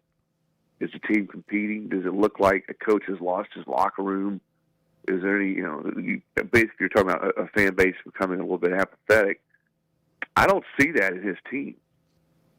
I really don't. I understand. I mean, I've been around the SEC forever, and when a group of fans, sometimes it's a loud minority, sometimes it's a loud majority, want a coach go on or feel like, hey, we've hit our ceiling, we're never going to get any better with this guy, fair or unfair, then that apathy starts to seep into the program. I just haven't seen that. Now we've played 4 games. I haven't seen that, and I think this week is a huge week for that program with Notre Dame and the ability or the chance, the opportunity to beat a team like that. And Notre Dame's not set the world on fire either, but still to win a game of that magnitude and with a team that type of tradition, and to finally finish a game, I think that's probably what this team needs more than anything. But no, I get it, and I know the fans are upset and they want to change. Bobby Bowden used to say they want a hanging. They want a public hanging at noon in the town square, and that's welcome to the SEC. And I will be interested to see how this team continues to play and compete. And I think to this point they have done that. And when you're close, it's one thing to just it's outside the league. But think about Illinois and Indiana. Indiana just absolutely clobbers Illinois, embarrassed them. Yeah, what happened? You lose by 50. You lose by 50 points if you beat them up in the Illini. To me, those are games that are harder to come back than what Arkansas has lost, because you just got completely outclassed. And so sometimes it happens. I guess what I'm saying is, from what I've seen from Sam's team this year, they're a pretty good football team. They just got to sort of clean it up in some areas, quit giving up some big plays on defense, and hold on to the football. I don't want to belabor this point too long, but just real quick, what's going on with Indiana? I mean, are they legit? I was stunned by that whole, just that game. I think everybody was. Yeah, I tell you, they play, Bo, with, you talk about a team that plays with their coach's personality. That's Indiana. I mean, Cignetti's got that bite back, in your face, we're going to kick your butt persona about him. And that's the way his team plays. I mean, they don't want to beat you. They want to beat you and rub it in your face. And well, they sure did. They did. I mean, that's exactly what they did. But he's done a nice job there of building that culture, and bringing in players. They've done a nice job with the transfer portal and the quarterback. You look at the way the quarterback's playing right now, and it's not the first time they've been able to cash in like that. So I got a ton of respect for what he's done. And I know there's always going to be criticism. They don't play anybody in the non-conference part of their schedule. They didn't again. Well, they didn't last year and this year. So that's always going to hover over their head. But when they're beating teams in their conference like that, teams that are supposed to be top 10 teams, I mean, you tip your hat to them and say, hey, that's a hell of a job. They play, I think next week they play at Oregon, if I'm not mistaken. That, to me, will be a telltale game, really, for both teams. Yeah, the Oregon-Penn State game will be a interesting game this weekend as well. Chris Lowe on 3. What kind of game? Are you expecting this to be another tight game, Arkansas with a chance to win in the fourth quarter on Saturday? Oh, yeah. Yeah, I think the Hogs are going to move the ball. Taylor Green, I know they had some issues in the second half where they went 3 and out too much, but I was talking to an agent, and I was talking to somebody in the pro game last week. Actually, it was before the Memphis game. And they said nobody had improved their stock and risen at the quarterback position the way he has. And I think that's a testament to him. It's a testament to Bobby Petrino. And Bobby gets a guy for his second year at quarterback. They always take off, and Taylor's done that. So I think as long as he's healthy, Bo, and playing to the level he's played at, they're going to be a tough out for everybody. Chris, so yes, I think they definitely have a great. I know, what's the line down to, like 3? Well, no, it went up overnight. 4.5 back to 4.5. Okay, but it was down to 3.5. What when you look at the landscape of college football, does an Arkansas have to do right now to I'm not going to say be in the playoff every year. But, I mean, you're watching teams like Texas Tech, and I saw a stat earlier this week that the top 7 transfer portal classes to this point in the season have played 27 combined games, and they're 27-0. Yep.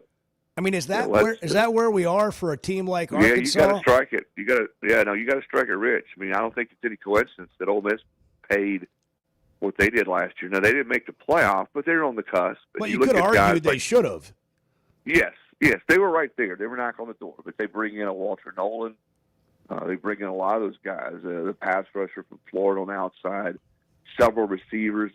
Trey Harris is their best receiver. He was a transfer. So Jackson Dart did not start his career at Ole Miss. But yeah, I think you've got to strike it rich in the portal. Now, for teams like that, if you're Bama and Ohio State and Georgia, you can continue to recruit and develop kids, but you still got to go out and get them. I can promise you this: I've seen Georgia live this year, and if they didn't have Zachariah Branch on their team, they'd be in trouble. And he's a transfer. So yes, I think especially for a school like Arkansas, Ole Miss, Mississippi State, Missouri. Missouri's got a ton of transfers. They brought in a ton of transfers. Those running backs, Ahmad Hardy, is terrific. So I think hitting it right in the portal, continuing, and when you're a state like Arkansas doesn't just produce, tons and tons of ready-made college football players, but you better get the best ones in your state, and I think you better certainly get the right ones in Texas. I think that's you go back and look when Arkansas has been really good, they've almost always had some guys from that state that were contributors, and I think you just got to be able. And I know we're kicking a dead horse. I don't mean that literally, but you got to be able to finish games, and that's different things. And I think this season changes dramatically. I really believe this. They can win on Saturday at home, and then I think it gives them a little momentum because they're not that far off. I know fans hate that phrase, and coaches say it, and sometimes they say it. It's not true. I think it's true with Arkansas. I don't think they're that far off. Yeah. Man, so many places I want to go. I want to hear what you think the next 3 or 4 years of college football is going to look like. I mean, we got these 9-game schedules now with the SEC. Are we even going to be doing that in 4 years? Are we going to have a different model of how we're playing college football, or is it going to take longer? I mean, I've talked to former ADs that think that everything's going to change in the next 5 years or less. Yeah, I do too, and I don't have a crystal ball to tell you exactly what it's going to look like, but I do think you're going to see college football to some degree split with the top, whatever the top teams are. Is it 38? Is it 48?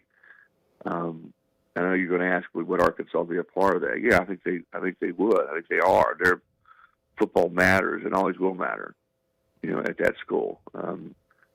The other thing I don't know, Bo, is I'm starting to hear more and more of if you go to 16 teams in the playoff, and I can't believe that there won't be an expansion because of the money. I mean, they're just the more teams you have, the more games, the more money is going to be. The TV networks are going to pay more, et cetera. But if we do that, are we going to have? We're going to have play, and I think what we will have is the elimination of conference championship games, and then I think we'll have a play-in round. 1 plays 8, 2 plays 7, 3, 6, 4, 5, and then you'll get automatic spots too. Let's say those are 4 spots from the SEC and the 4 from the Big Ten. Then I think we'll also have at-large spots where, let's say 1 is Georgia and they get upset. Well, they're still in. Or 2 is Texas and they get upset. Well, they're still in. Same in the Big Ten. If Penn State's 1, they get upset. And that playing round, they still get. I think we might see. I don't know if we're going to be able to do that this quickly because they got to make a decision by I think it's December 1st. What the format is, it stays at 12 or goes to 16. I'm not sure we can do it that quickly, but I do think we're going to see changes in the playoff format. And I don't know that I like it. I just hate the fact that we're still whatever we do, we're probably going to water down the regular season and. That to me being a traditionalist and just being old, I mean, I just hate the fact that maybe sometimes you can lose in September and October, and it doesn't really matter. I'll say this. This is what I will say. I think it's good, theoretically, to have more teams involved once we get into November. Once the calendar flips from October to November, I think it's a good thing to have 30, 25, or 30 teams that legitimately still have a chance to play for the national title. I think that's good. I think it's good for the sport. You keep fan bases engaged. But you know what, guys? The usual suspects are going to still keep playing. Yeah. Chris, great stuff, man. We got to run. We appreciate your time Chris. always. That was great. Thanks for hopping on with us. All right, see you guys. Always good stuff. Chris Lowe, on3on3.com. Got to hit a break. Back in a minute. Yeah, what's your point? You want my point? Yes, I asked for it. Make it. The Chuck and Bo Show. Arkansas's one-stop automotive shop is right around the corner. Fayetteville Auto Park. FayettevilleAutoPark.com. Chevy, Toyota, Honda, Acura, Collision Center, all in one place. And if you're shopping pre-owned, Fayetteville Auto Park has you covered. With so many new cars sold, we always have a great selection of fresh trades. Why settle for anything less than the best? Fayetteville Auto Park, West Showroom Drive in Fayetteville. Proud sponsor of the Chuck and Bo Show. The Razorback Raffle is back. This raffle is a new and exciting way to support Razorback athletics, whether you're inside Razorback Stadium or calling the Hogs anywhere in the great state of Arkansas. Our inaugural raffle jackpots grew to nearly $500,000 last spring. Now you can be our next big winner, even if you're not in the stadium. Get your raffle ticket purchased to have a chance to win big right now at RazorbackRaffle.com.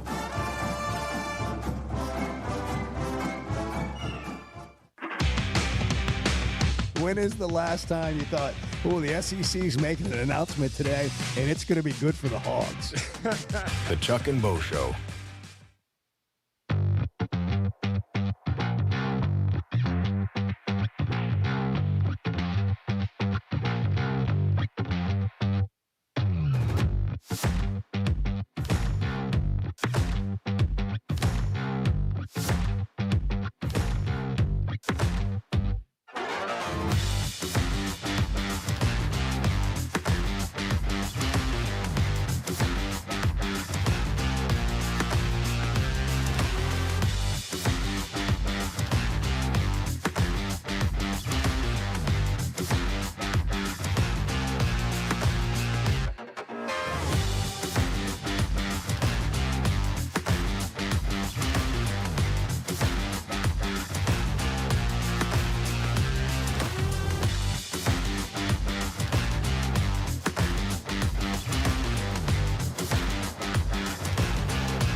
I think I have 1,100 subscriptions. I'm pretty sure. It is so ridiculous. That guy subscribed to Hulu twice. The Chuck and Bo Show. Let me see if, you want to try Brian? Is Brian still there? Yeah, Brian's here. Brian, you got something to say Brian's to Bart. in Greenwood. Go ahead. I do. I need to go straight to the Chevy Situation Room. Well, you're there. You're in it. You're in it now. Welcome. All right. So while talking to Bart, before you hang up, I've got a statement and 3 questions. Okay. But my statement is, I called in yesterday, and I wanted to thank Bart for doing the research and letting me know who the teams that Arkansas had a winning record against the SEC. He did much better than AI. So I appreciate that. My first question is, and I'm sure Chuck and Bo remember this, but there was a great college analyst who had a lot of knowledge, and his name was Beano Cook. So I'd just like to ask if I could, I hope this sticks, that I could refer to Beano Bart going forward. Well, Beano Cook, I watched Beano Cook, and he's no Bart Pullman, let me tell you. Now, my second question is, we opened up against Ole Miss as 6.5-point dog, and we opened up against, Memphis as 6.5-point favorite. Using Bart's knowledge, and I don't quite understand this, how does Vegas, with the wheels falling off, and we may never win a game again, how are they flirting with we're only a 3.5 to a 4.5-point dog? Well, it's an all-time rally the troops situation for Arkansas. This is one of those games where you would expect the Razorbacks to give, maybe their best effort of the season, whatever they have in the tank is going to be out there on Saturday. So that's why you would expect it to be maybe a closer game than otherwise it might be at just any other point in the season. And how do you feel about it? How do I feel about the game? Yeah, how do you feel, Bart? That's the real question. If you were going to place your bets, how do you feel about that? Well, I probably would stay away from this game. Would be my honest opinion. That's what I'm going to do. But if you were, going to place away, if I were, I would have Notre Dame as about a touchdown favorite.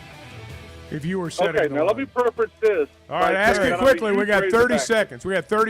Ask it quickly.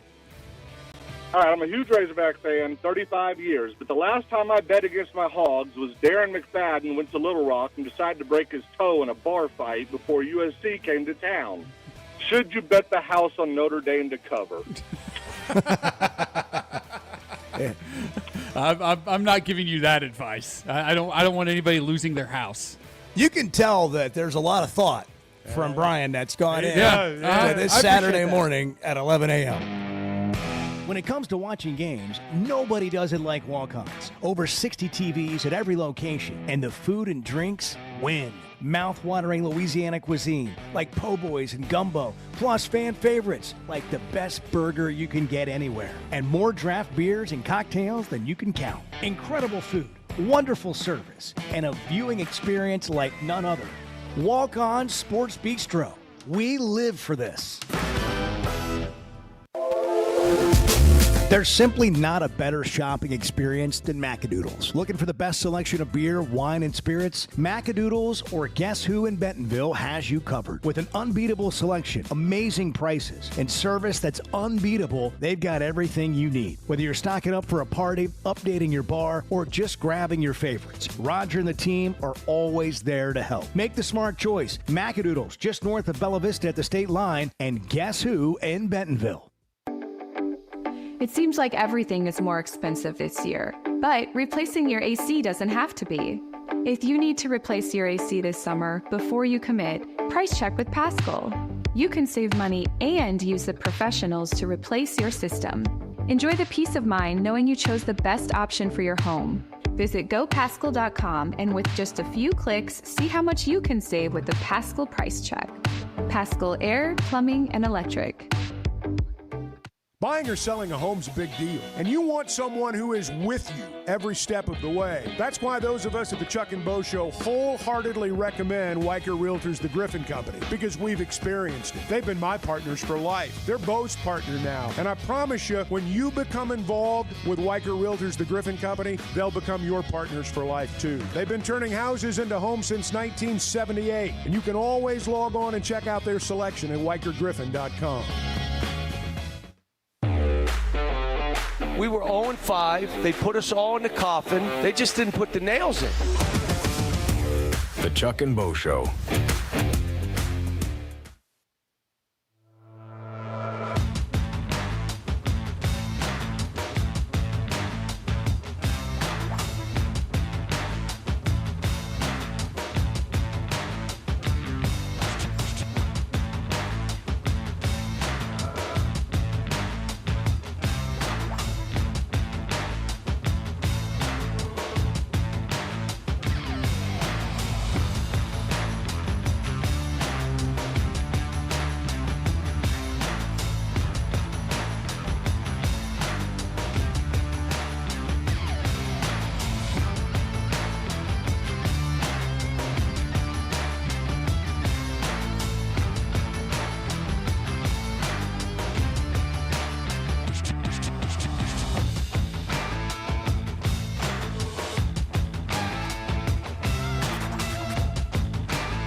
Previously heard on Chuck and Bo. So I'm at the gym yesterday, and I go take a big giant gulp out of this water bottle. And then I realize, as I'm carrying the water bottle in my hand, it's not mine. But I made an about face, and I immediately pivoted and went right back, put it down, and walked off and hoped nobody saw. What do you do? I think you handled it the right way. I mean, if you were carrying diseases, that'd be different.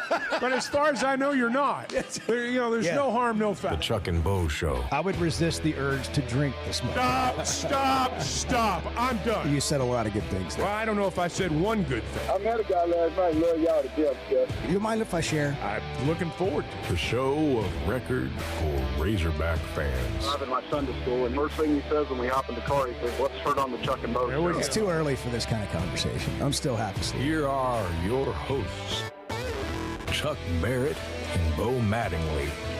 In that said, I have no idea what your question was. I forgot too. It was last night on the Sam Pittman Live show. Great moments in Sam Pittman Live history right there. It happens here on the Chuck and Bo Show from time to time, too.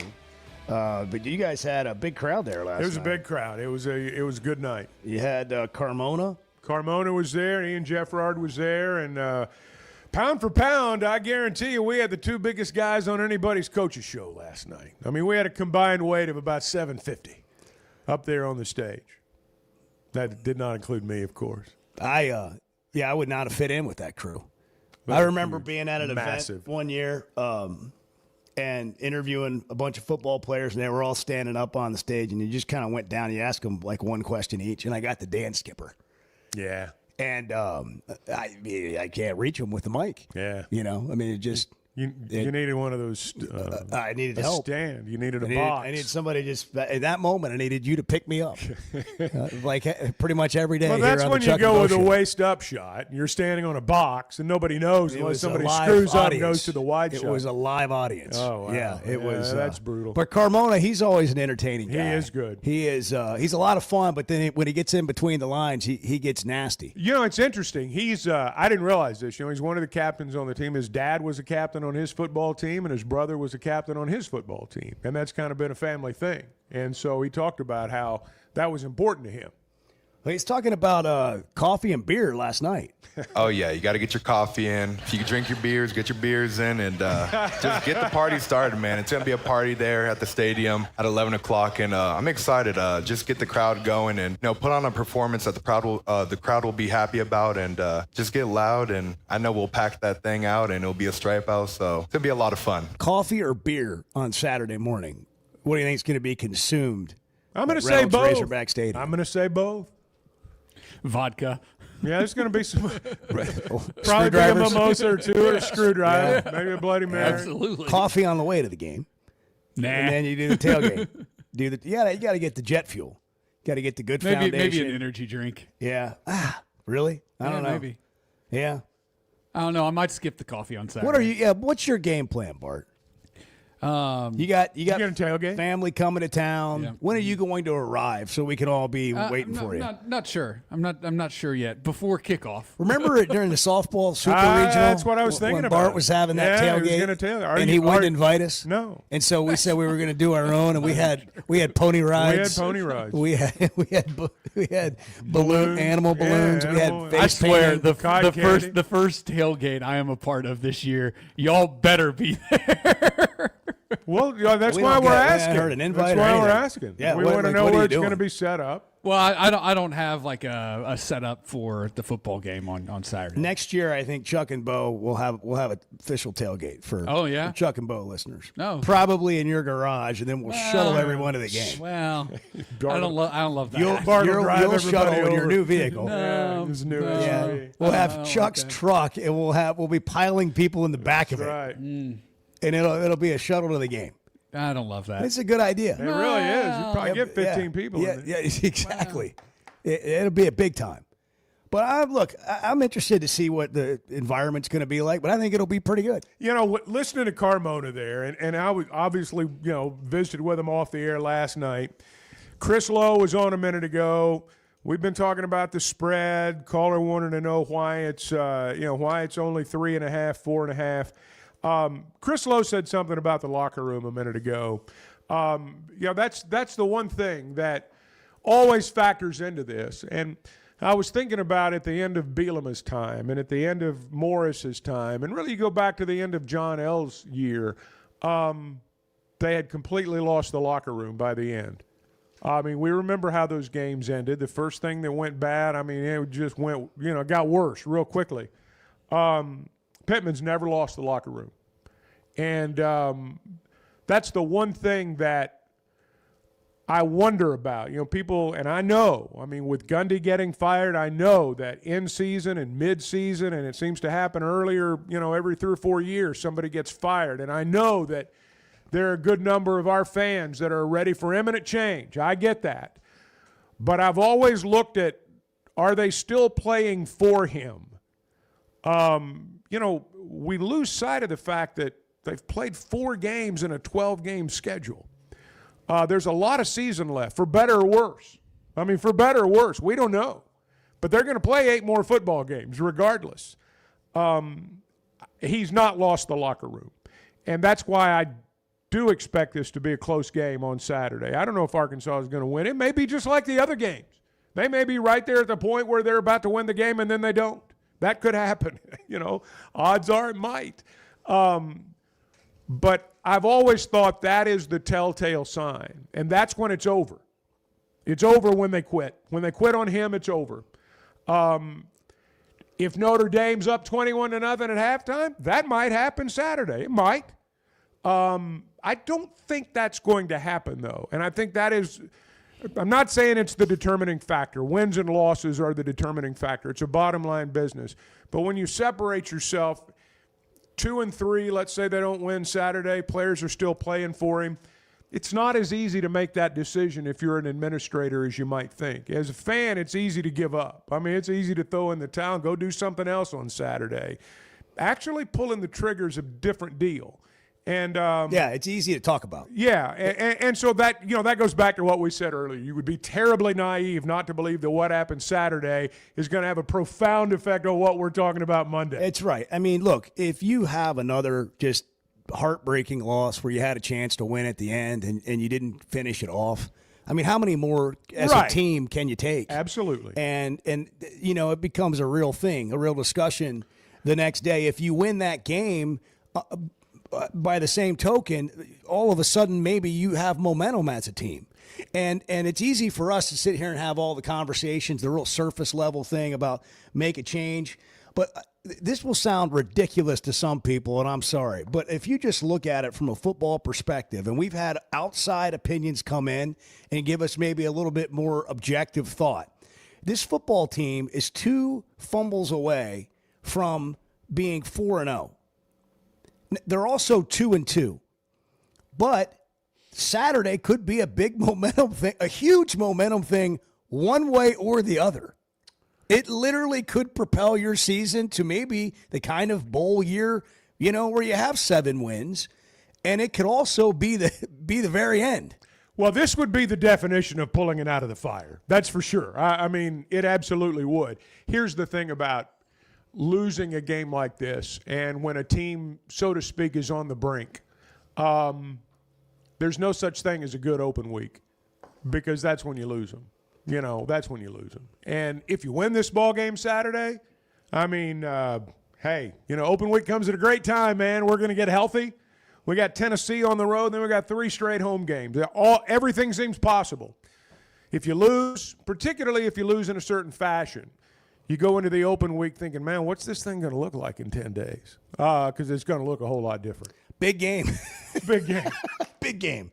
By the way, Walk-Ons is open, Bart, at 9 on Saturday. Wow. They're opening at 9. Good to know. That's how you adjust to You can have 11 coffee a.m. and beer. Yes. You can have coffee and beer. Yes. And, I'm sure they'll make you some eggs.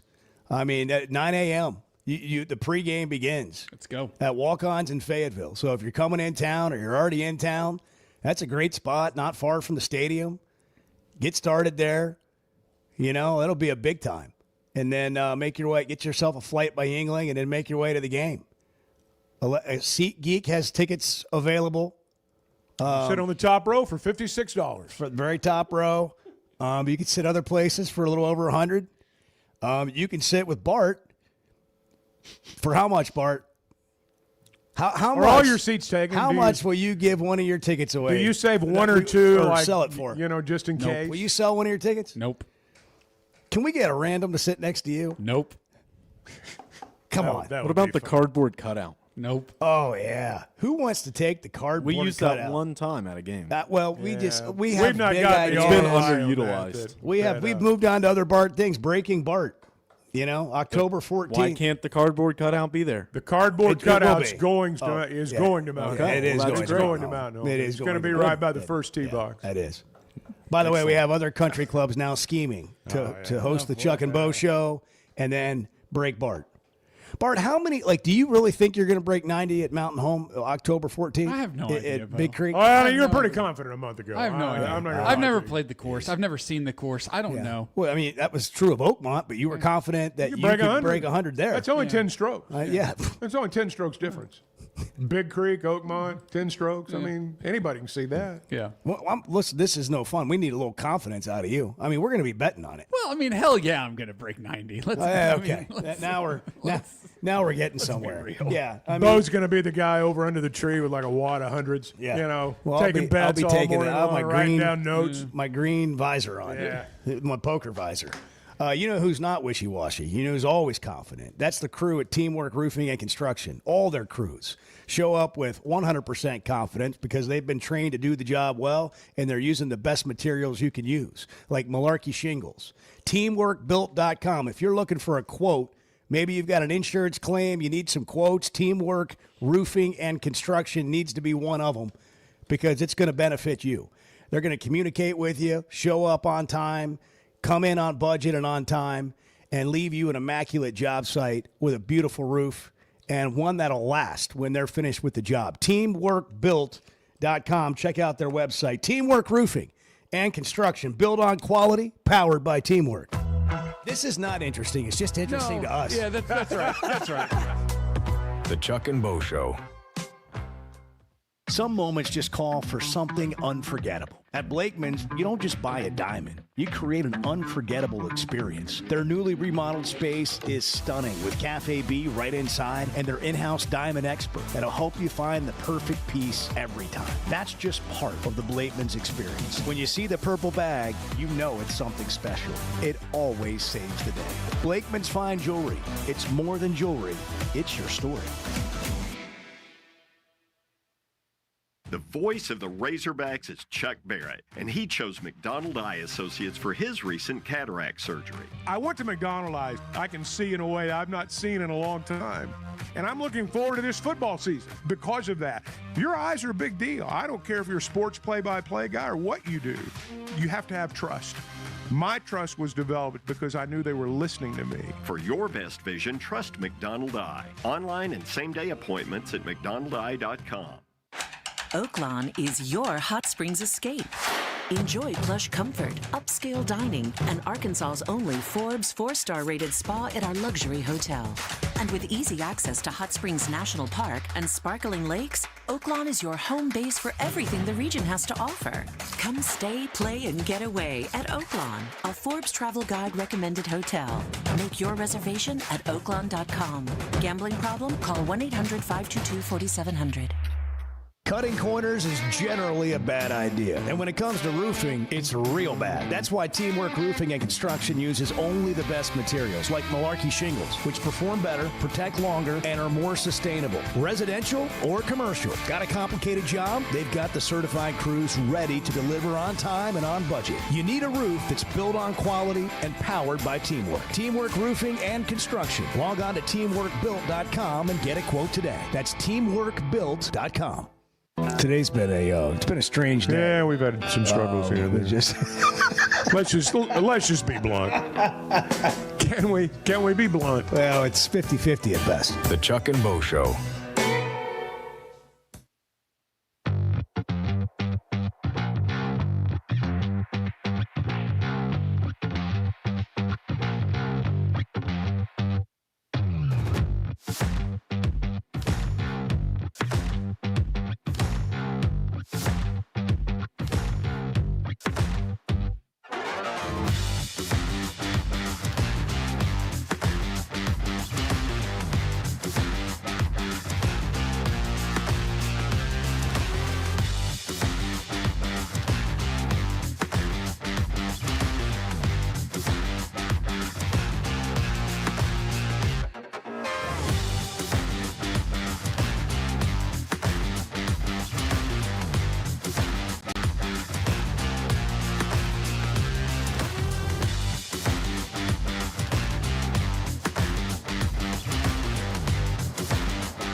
Bart's over there fact-checking. Kind of ruined.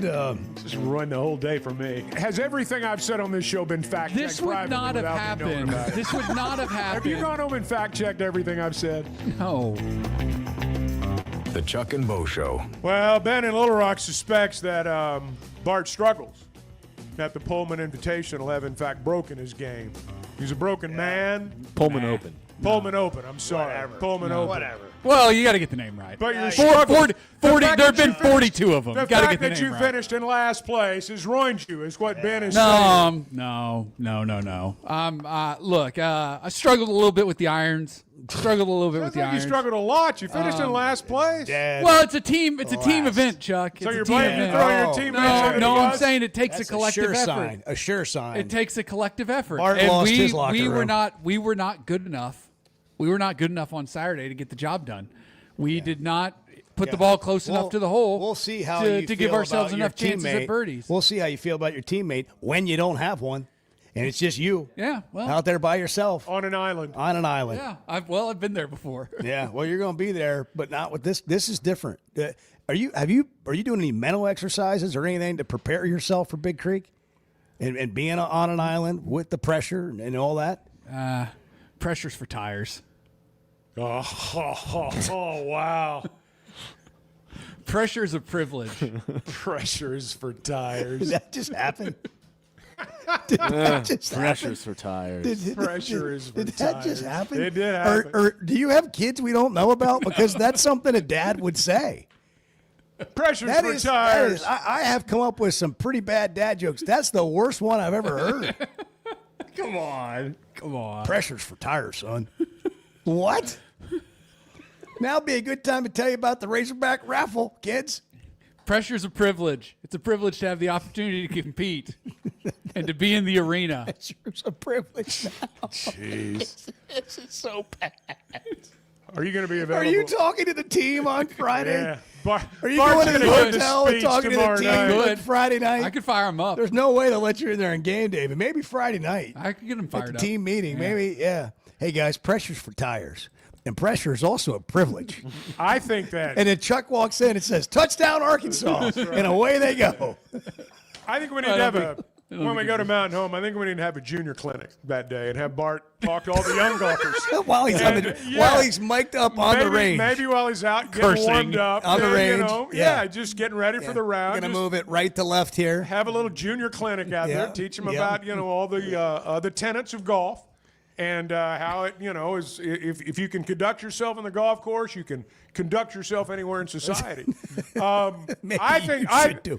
think Bart and the young golfers. I think Bart and the young golfers need to have a little chat. We do need to add that in. Junior That's clinic. going to be, that's the give back here. Yeah. We're going to do, Well, that's the junior give back. golfers That's are right. coming to watch you warm up. And then we're going to make sure they all leave so it doesn't all get undone on the course. Now Bart's about All to the work start so now. We wisdom. got to get these We kids got out to of here. Get them back on the bus. right. Get them back on the bus. Take them back to school. Come Kids, on. We've done all we can do here. And then we're going to show the Happy Gilmore version of them in a video that they'll all watch later on Instagram. That's right. And it'll all be out. Rod's on I-40. Rod, good morning. It's 8:22. It's Thursday. You're on the Chuck and Bo Show.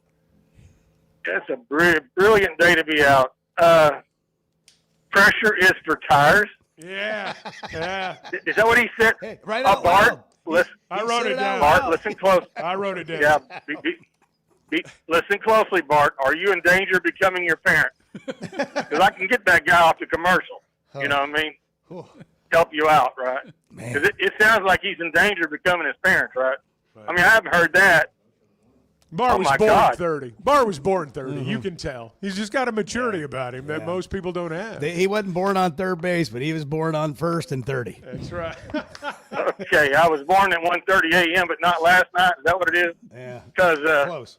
yeah, that's pretty old too. That's like 50 years old that I know of. Yeah, that's a bad one.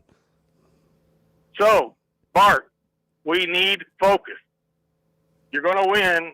You need focus. Our team needs focus. Total concentration, as Bruce Lee once said.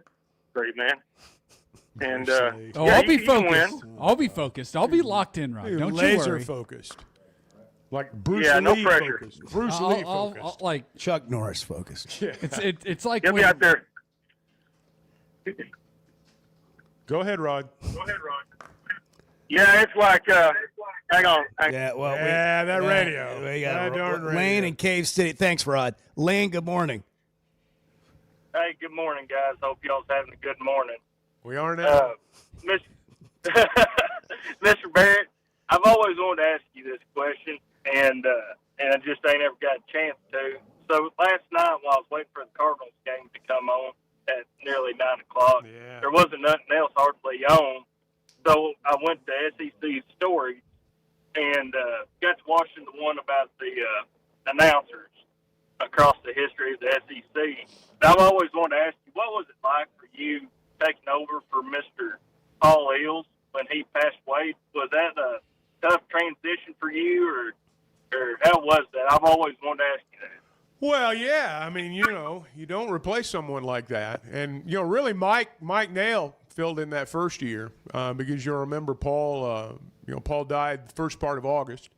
And Mike did that first year. So there was kind of a buffer there. But, yes, I mean, obviously when you replace someone like that, particularly under the circumstances, it's, it's not ideal. It's not what you dream about. Yeah, but I will say you've been around it so long and been around him for so long that it was pretty natural, right? Well, yeah. I mean, I'd been in the booth quite some time. I mean, a long time, over 10 years. And so, I mean, I kind of knew my way around. Yeah. And so, yes, that helped. Boy, it's hard to believe how long ago that was. But by the same token, if someone had come in from the outside, it would have been different for them, probably, better in some ways and worse in some ways. So Taylor McGregor's coming up, by the way. Our favorite sideline reporter, U of A alum, and will be on the call with this crew again on Saturday. Lamar's in Van Buren. Lamar, go ahead. Yes, Leonard Lyons. Hey, Leonard, how's it going? Yeah, I was calling. Good. How you doing, Chuck? Good. Hey, guys, I just wanted to call because what I said, I'm going to tell you, Razorbacks are doing great, man. The guys are playing hard. They had a few flaws. Coaching staff let them down. The guru, as you call him, Mr. Petrino, needs to get his butt together and handle the second half. He comes out blazing fire, and for some reason he turns the gas off. I don't know what he's doing, but he needs to fix it. We brought Pittman in. The offensive line is there. The defensive line is getting there. That man's done his job. He cannot get out there and hold the football for them and hold their hands and make them get it done. Back off that man. He should be 4-0. He's got everything there like he was supposed to get it there. Back off of him. It's not on him. And I'm not blaming those guys for dropping the ball, but, hey, let's get some conditioning done. It's supporting Cass, so it's letting him down, but he's doing his job. I'll let you guys go ahead and talk about that. Thanks for the call, Thank man. you, Leonard. Appreciate it. 8:26. Well, they've scored 10 points combined in the second halves of the last two games. And so, you'd like to score more points in the second half. I mean, there's no doubt about that. If they only score 3 or 7 in the second half Saturday, it's probably going to be a similar result. Hey, let me talk about WT Equipment before we go to a break. We've got Taylor McGregor coming up.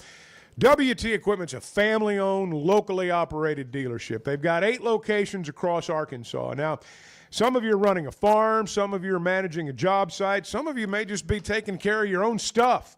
WT Equipment has the tools to get it done. Trusted brands, New Holland, Hustler, Steel, and the legendary Bobcat. They've got an expert staff. They'll help you find what you need. And their commitment to service runs deep. That's really why they've been around as long as they've been around. If you're looking for dependable equipment, folks who treat you like family, stop by your nearest WT Equipment location or visit WTEquip.com and let's get to work. You can tell I'm not the sharpest tool in the shed. The Chuck and Bo Show. Buying or selling a home's a big deal, and you want someone who is with you every step of the way. That's why those of us at the Chuck and Bo Show wholeheartedly recommend Weicker Realtors, the Griffin Company, because we've experienced it. They've been my partners for life. They're Bo's partner now, and I promise you, when you become involved with Weicker Realtors, the Griffin Company, they'll become your partners for life too. They've been turning houses into homes since 1978, and you can always log on and check out their selection at WeicherGriffin.com. High school Pro sports in Northwest Arkansas and the River Valley have never had a bigger stage. I'm Melissa Orange, host of the Varsity Vibe podcast, and every week we'll be bringing you the stories, highlights, and moments that matter most to our communities. Don't miss a beat. Subscribe to our newsletter, check out the Varsity Vibe podcast, and follow us on social media for the latest scores and spotlight features. Get it all at varsityvibearkansas.com. Particularly in the South, I'm not sure there's a title that carries more weight than coach. Maybe preacher. The Chuck and Bo Show.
Is there anything worse than being in a line at a convenience store and you got a lottery ticket, Byron? It tests every bit of patience, religion, everything good in your life. It tests.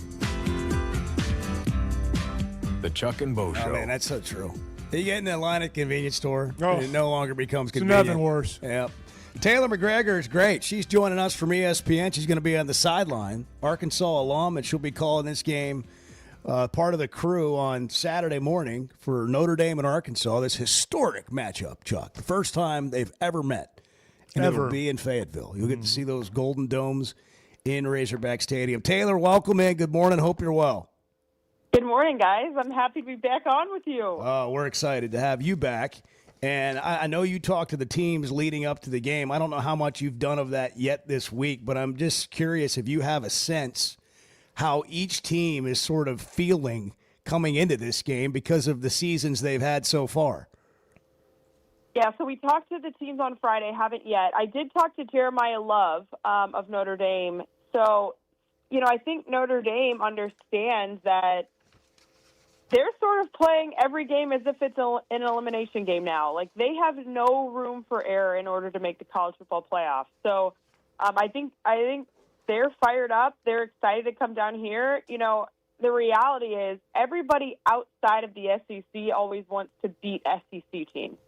So I think even Notre Dame, they want to come to Fayetteville and they want to get a win in the SEC. That's just a huge thing that those guys talk about. So I think they're really fired up. And then, listening to the press conferences of guys on the Arkansas side, I think they feel like they have a real shot to win this game too. And I'm excited to see the way that they respond after the loss at Memphis.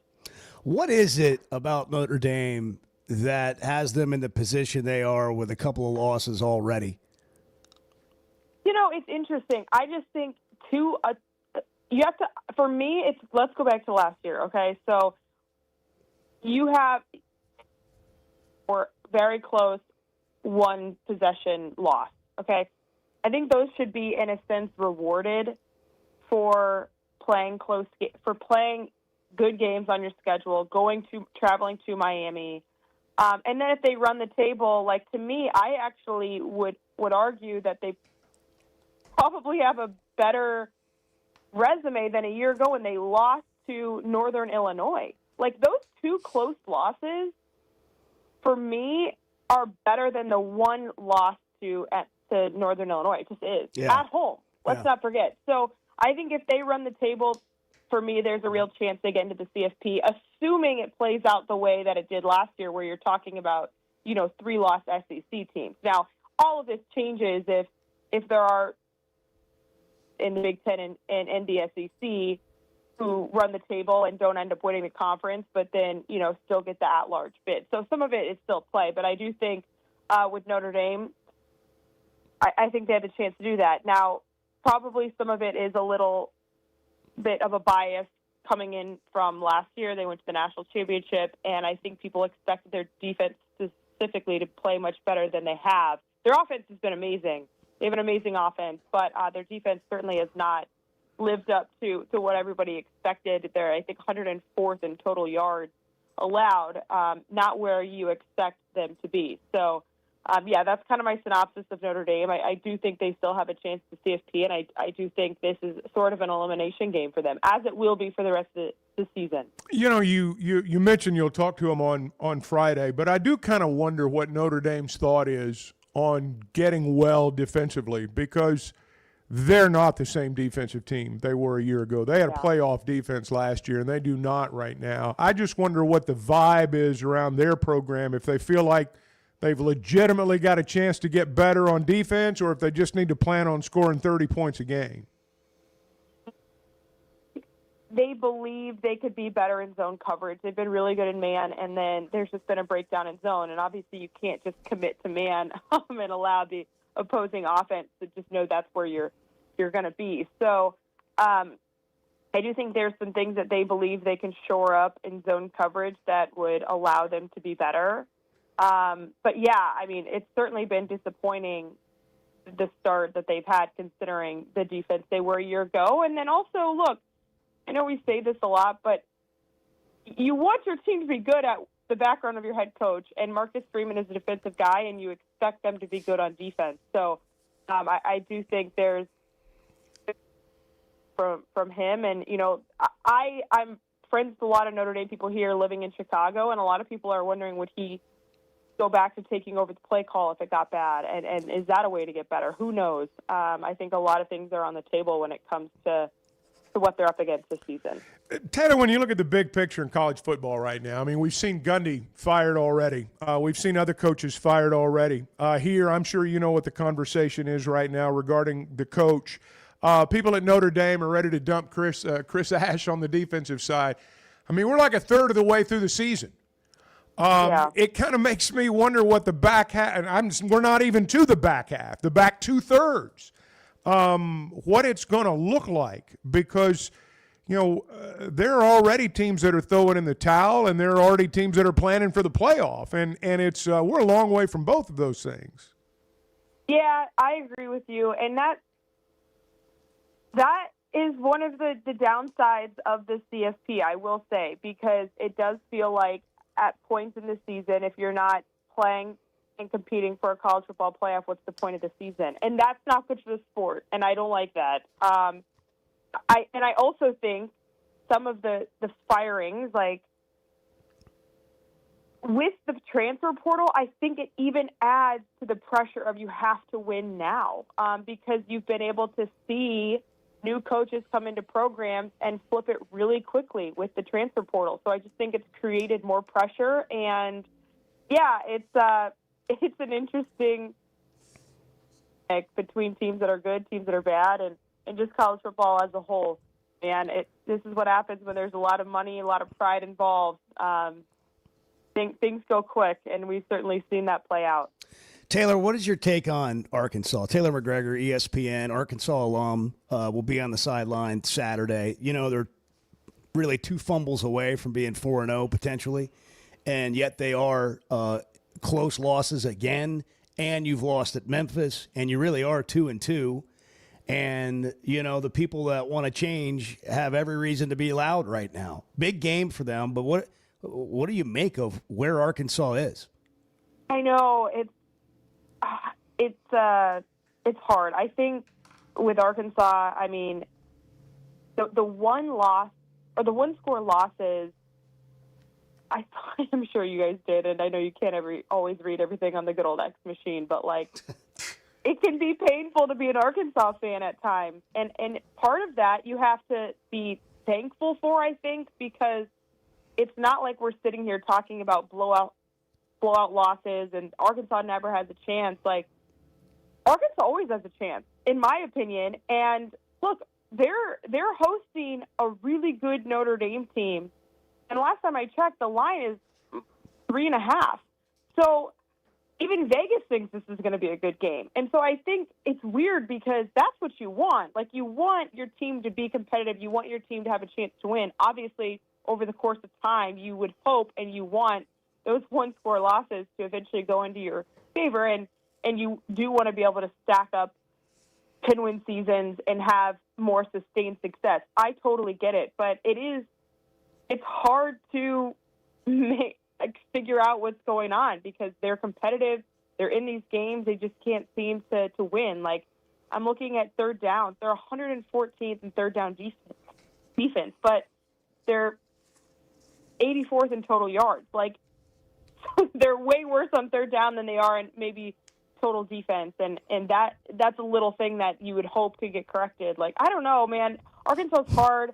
It's weird how they keep losing these one-score games. I wish I had an answer for you, but yeah, no, I guess we know. For me, it's kind of like, well, let's hope for a good game this weekend, and I think Arkansas has a real chance to win, and maybe that could change some of the narrative around Fayetteville. I don't know if the average fan really cares about what I'm going to ask you, but I do, so I'm going to ask you.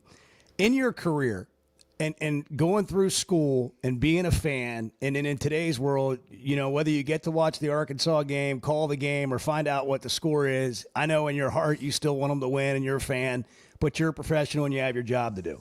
But in your career, how much has your perspective changed on how you view your own opinions because of all the players and coaches that you spend time talking to? Oh, it's changed tremendously, yeah. Tremendously. And I think the biggest thing is you don't know what you don't know. And so I understand fans at home who get these red-hot takes and they believe they're right because they don't know what they don't know. And the reality with my job is I'm more privy to information than people at home are. And so oftentimes I'm able to understand and know why something is happening. And there's a lot of behind-the-scenes stories and things unfolding that just the normal fan doesn't know. So I think it just gives me a better perspective, and I really just say it gives me more information to make an opinion. So it's allowed my perspective to change tremendously for sure. Well, here we go.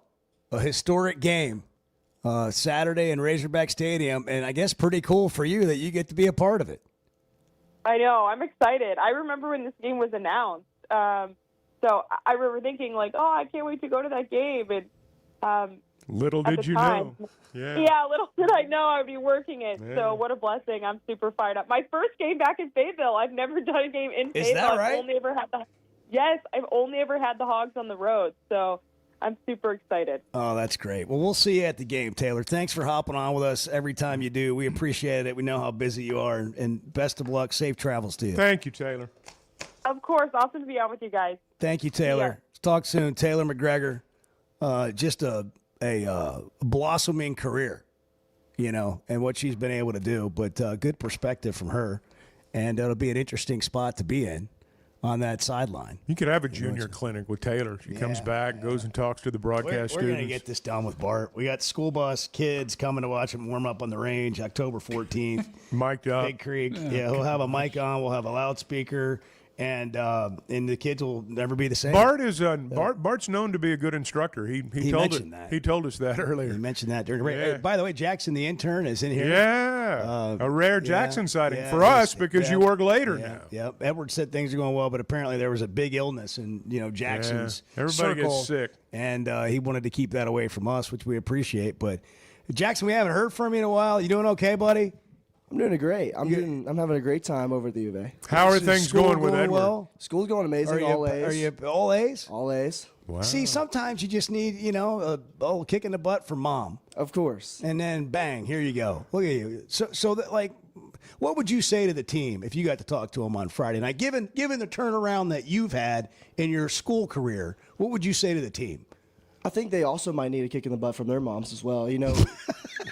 You think that's the key? I'm not getting paid money to go to school. Yeah. So what would you say to them? What would you say? Hey guys, I'm not even getting paid to go to school. I'm getting paid to go to school, but I think I could play better than y'all. That's what you'd tell them. Yeah. I think you wouldn't make it out of the locker room. You don't think that'd be enough? That's what motivated me in high school. Yeah. I'm interested in the role that Edward has played in your personal turnaround. He's motivated me almost every day. Okay. All right. It's 8:46 on the Chuck and Bo Show. Good morning. Chuck has a little bit of a bad habit of getting on Facebook and buying things. The Chuck and Bo Show. It seems like everything is more expensive this year, but replacing your AC doesn't have to be. If you need to replace your AC this summer, before you commit, price check with Paschal. You can save money and use the professionals to replace your system. Enjoy the peace of mind knowing you chose the best option for your home. Visit gopaschal.com and with just a few clicks, see how much you can save with the Paschal Price Check. Paschal Air, Plumbing, and Electric.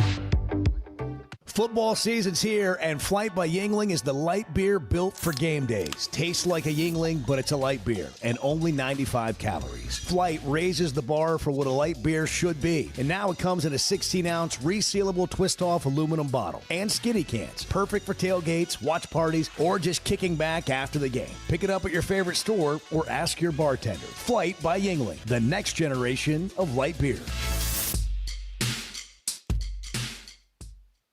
When something goes wrong, a car wreck, an injury, mounting debt, or getting denied the help you deserve, it's hard to know where to turn. That's when Cadell Reynolds shows up. This is a team that fights for Arkansans. Personal injury, disability, bankruptcy, they handle it all. And they know how to get results. You've got enough to deal with. Don't try to figure it out alone. Call Cadell Reynolds, 866-314-3728, or visit CadellReynolds.com. Cadell Reynolds, make the right call. First Security is about more than great banking. Yes, we provide the financial expertise, digital tools, and everything else you need when you need it. But we also go all in on local support with friendly professionals, plus convenient locations all across the state. Because we believe personal banking is better banking. Visit fsbank.com for details. That's fsbank.com for friendly, local banking with First Security. Bank better. Member FDIC. Are your gutters ready for fall? Leaves are coming, and that means it's time to protect your home. At Hog Trough Gutters, they install high-quality leaf guards that actually work. Don't waste money on the cheap guards from big box stores that clog up, and don't get stuck paying triple the price with those big national companies. With Hog Trough, you get the best of both worlds: professional installation, premium aluminum, and stainless steel guards, as well as a 20-year warranty. Give them a call today to schedule your free inspection, or visit hoggutters.com. It's stunning to hear every 20 minutes a child is diagnosed with a critical illness. But we can help grant life-changing wishes with Waiters for Wishes and the Razorback men's basketball team. It's Tuesday, September 30th from 6 to 8 p.m. at Walk-Ons in Fayetteville. This private ticketed event lets you take photos, get autographs, challenge your favorite hog to a Pop-A-Shot, and bid on silent auction items, all benefiting Make-A-Wish Mid-South. Tables are limited and going fast, so reserve yours today at midsouth.wish.org. So I spent yesterday, you mind if I share? I'm looking forward to it. The Chuck and Bo Show.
By the way, good morning. We just kind of jumped in, and we're Hey, coffee deep. And hey, everybody, morning, Bart. welcome in. Edward. I smell the bacon cooking. It's going to be a good day. The Chuck and Bo Show. If you're planning a watch party, do it at Macadoodles. Best assortment of beer, wine, and spirits, and a level of customer service that's unmatched. Wine Down Wednesdays, 15% off every bottle of wine in the store. Macadoodles is just north of the state line in Bella Vista. And you'll find the same thing at Guess Who in Bentonville. What are we watching tonight, Bart? NFL game, Seahawks-Cardinals, 7:15 on Prime Video. Sam Darnold Kyler Murray. Get excited. That's Bart that's Pullman. a dandy. He's been in the Chevy of Fayetteville Situation Room all morning. Rogers and Danville. Home of the Little Johns. Hey, I was wanting to congratulate Hunter for getting out of Arkansas, loading his rich buddies up in the U of A plane, spending $60,000 in fuel, going to New York City so he can go to a Yankees game and five-star restaurants. I mean, if I was him, I'd stay out of Arkansas, too, because I haven't met not one person in my town that wants him to come back. How was your night, Roger? Oh, it's been pretty good. All right. You going to the game on Saturday? No. All right. So that was it? That was the call? That was it. All right, man. Have a day. It's Thursday. Enjoy the rest of it. I did see something on social media about the Razorback Foundation and a trip honoring somebody. I don't know. I don't know anything. I heard something about it, but I don't know the particulars I don't know. of that. It seemed like a Cal thing. I saw that Cal's the one that tweeted it, but I would just like to say this. I have no opposition and no ill will towards anybody wanting to go to a five-star restaurant. I'm totally in favor of it. I would like to go next time. Can you invite me, please? I'm in. Yeah. I would absolutely just rather enjoy that. I'd go. Yeah, I mean, I would go. Now that he's brought it up, I'm kind of thinking about dinner plans. Yeah, New York. Like this just does feel like a splurge Thursday with Notre Dame incoming. I know. I mean, you got to be big.